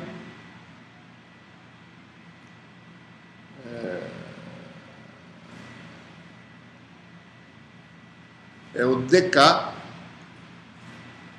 eu ver aqui. Cadê? Eu uso beta aqui, mas para a gente ver a semelhança com o que a gente falou até agora, chamar de K mesmo, certo? É d ômega dk, né? D ômega dk. Observe o seguinte, né? K tem dimensão de metro a menos 1, certo? Ômega de segundo a menos 1, né? Então é metro por segundo, né? Então, se você olhar o diagrama, né? Se você fizer um gráfico da função, observe, né? K é N vezes K0, né? Então, K é parecido com N, certo? Não é parecido, muito parecido, porque N é N de ômega, K0, que é ômega sobre C. Então, K é um pouquinho parecido, tem a função aqui, o ômega no meio, certo? É essa função aqui. Se você souber N de ômega, você sabe como é que K varia com ômega, você pode fazer um gráfico de K em função de ômega. E esse gráfico é chamado de diagrama de dispersão, né? K, aqui está ao contrário, né? Ômega beta, ômega em função de K, Deixa eu ver como é que eu fiz aqui. Então vou fazer o contrário. Eu posso fazer o contrário. Ômega é K em função de ômega ou vice-versa. Para poder entender a derivada aqui. Certo? Então, se eu fizer um gráfico, um meio não dispersível, né, é quando a velocidade de fase é sempre igual à velocidade de grupo. Ou seja, existem situações que o meio, praticamente, a ressonância são desprezíveis, os efeitos de perdas e dispersão desprezíveis. Isso aqui dá uma linha reta, certo? Então, se você calcular ômega sobre K, que é a velocidade de fase, né, em qualquer frequência, em qualquer ponto, a velocidade de fase é sempre a mesma, porque essa razão é constante. E a derivada de ômega dk, que é isso aqui, é a mesma coisa. Então, Vp igual, porque Vg é o quê? De ômega dk. Né? Então, um sistema não dispersivo, um material não dispersivo, ou uma linha de transmissão não dispersiva, tem um diagrama de dispersão que é uma linha reta. Certo? Já o material dispersivo pode ter um diagrama de dispersão assim, ó, certo? Algo assim. Para frequências muito altas, daí você atinge mais ou menos uma relação de dispersão desse tipo. Mas nesse caso, a velocidade de fase é dada pelo quê? A velocidade de fase, nesse ponto, é quem? É esse ômega aqui, dividido por esse K, é esse ômega, que é chamado de ômega zero, dividido por esse K0. Então você tem a velocidade de fase, né? Certo? E a velocidade de grupo é quem? É a derivada, é essa declividade aqui, que é menor do que essa, né? Então, o que tem significado é a velocidade de grupo, né? Então, em algumas situações, a velocidade de grupo, a velocidade de fase, como vocês estão vendo aqui, né? Se isso aqui é vácuo, por exemplo, né? Essa razão ômega sobre K é igual à velocidade da luz no vácuo, certo? No material desse tipo, nesse exemplo que eu estou mostrando, o ômega sobre K é maior do que C. A velocidade de fase é maior que a velocidade da luz. Mas a de grupo não, que é a tangente, a derivada, certo? Então pode-se mostrar isso, né? Deixa eu fazer mostrar algumas situações aqui. Não, para ligar pode ser nesse caso. Pode, aqui, por exemplo, né? Isso aqui eu estou desenhando, na realidade, o diagrama de expressão de um guia de onda de micro-ondas. Ele é exatamente assim. Isso aqui é a frequência de corte, né? Então, quando você chama a frequência de corte, você não tem propagação. D ômega daqui é igual a zero, certo? Velocidade de grupo é igual a zero. É como se a onda ficasse fazendo assim, não anda, não vai para lá, e recortando assim. Daí, você aumentar um pouquinho a frequência, quer dizer que você pegar isso aqui e fazer isso. Daí a onda vai bem devagar, batendo assim, certo? Velocidade de grupo, essa velocidade aqui é bem lenta, certo? Então, um guia de onda tem esse comportamento, né? Certo? Um gás de elétrons também, um plasma também tem esse comportamento, certo? Bom, deixa eu só mostrar aqui o que quer dizer dispersão na prática, né? Deixa eu ver se está aqui. O que é isso aqui? Isso aqui, certo? Não. Deixa esse. O que é que é? Também não. Deixa eu achar aqui. Vamos ver algumas situações. Primeiro, o que é velocidade de fase e velocidade de grupo, né? Não sei se essa aqui dá para ver direito. Aqui tem mais ou menos uma portadora, né? Modulada por uma função. Isso aqui é uma função. A informação é esse pulso aqui, certo? E a portadora está multiplicada, então se tem a frequência alta e uma coisa de frequência baixa, né? Então a propagação da informação é feita dessa forma, né? Observe que a velocidade de fase é a velocidade da portadora. Você está vendo que a portadora fica passando para lá e para cá, certo? Dentro do pulso, né? Mas o pulso tem uma velocidade bem definida, se você olhar, certo? Né? Vocês estão vendo aí que a portadora está se movendo com a velocidade mais rápida, talvez, mas o pulso com a velocidade mais lenta, certo? A informação se propaga com essa velocidade do pulso aí que vocês estão vendo, certo? Embora a fase esteja tendo uma velocidade diferente. Se você olhar o cosseno que está se movendo aqui dentro, então a velocidade de fase bem maior, certo? Então vocês vão ver esse tipo de coisa, né? Isso é a característica de velocidade de fase e velocidade de grupo, certo?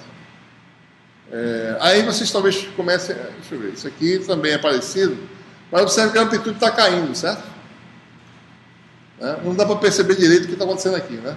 Mas isso é um dos efeitos da dispersão. A amplitude cai e há um alargamento do pulso, certo? Ok? Está passando por meio que tem perda. Não pode não ser perdas. Isso pode acontecer no meio que não tem perdas. Vamos ver o que quer dizer isso. Dispersão é exatamente isso. O fato das componentes de frequência viajarem em velocidades diferentes, você começa a ter... Isso aqui pode ser perdas, talvez. Né? Deixa eu mostrar melhor o que é dispersão para vocês. Tá? Deixa eu ver. Isso aqui é o quê? Bom, isso aqui são dois pulsos colidindo, tá certo? E propagando. Dá para perceber que a portadora anda rápido e a informação anda mais lento. Né? Dá para ver aí? Dá, né? Está se alargando, né? Isso é por causa de dispersão, porque a atenuação não causaria alargamento. Isso é dispersão, certo? O pulso faz isso, ele vai se alargando, né? Certo? E vai se dispersando mesmo. Né? O que quer dizer dispersão mesmo? Né? Quer dizer que você pode perder informação. Vamos botar dois pulsos para você ver o que acontece. Então, você tem dois pulsos claramente definidos nesse exemplo aqui. Certo? À medida que você propaga os dois pulsos, eles vão começar a um entrar na região do outro. Então, você pode não reconhecer o que sai na saída. Se são dois pulsos, pode ser que você não saiba o que quer dizer a saída. Observe, né? Um entrando na região do outro, interferindo um com o outro. Dois pulsos geraram vários pulsos aí, vários batimentos. Certo? Então, você não reconhece a saída, distorceu totalmente. A dispersão foi tão violenta que os pulsos alargaram. Por quê? Né? Porque algumas componentes andando mais devagar do que outras. Certo? Então você perdeu a referência. A informação está perdida, você não sabe o que é. Certo? Então todo sistema tem seu limite. Né? Por exemplo, por isso que as fibras ópticas, você pode fazer até um certo comprimento. Passou desse comprimento, você vai começar a ter... A dispersão vai começar a fazer com que os pulsos entrem e interfiram e você perca a informação. Você tem um comprimento máximo para você observar. Certo? Ok? Bom, eu queria que vocês lessem esse final do capítulo aí, que é o espectro eletromagnético, que tem as várias faixas de frequência, né? Falando sobre essas várias faixas, né? Ondas de rádio, certo? Micro-ondas, ondas milimétricas, o que quer dizer cada termo desse, utilizado nas tecnologias atualmente. Infravermelho invisível, certo? Depois vai para ultravioleta, depois vai para raio-x e assim por diante. Então, diferentes tecnologias são utilizadas para se fazer as coisas funcionam para se explorar essas várias faixas de frequência. Né? Tem uma faixa de frequência interessante, que pouco explorada, que está surgindo. Ela tem onda milimétrica de um lado, tem infravermelho do outro. E tem uma coisa no meio que é pouco explorada, chamada a região do terahertz, frequência de terahertz. Né? Tem muita coisa interessante, tem muitas absorções de gases nessa frequência, que se pode detectar gases usando espectroscopia. Né? Mas precisa se fazer fontes nessa frequência. Então tem muita coisa sendo feita atualmente nessa área, terahertz. Né? Porque nem é milimétrica, nem é infravermelho, é no meio. Certo? Então é difícil fazer novas tecnologias nessa faixa de frequência. Né? Então os átomos têm que emitir certos modos vibracionais, o que quer que seja, nessa faixa de frequência, para você fazer uma fonte coerente ou um laser ou assim por diante. Então, leiam aí esse final do capítulo para vocês verem essa questão das várias faixas de frequência. E a gente vai parar por aqui, certo? Uma pergunta? Ficamos aqui. Então, vamos discutir a questão da prova lá na lista para saber se, por unanimidade, muda para sexta, ao invés de quarta, certo? Tem razão.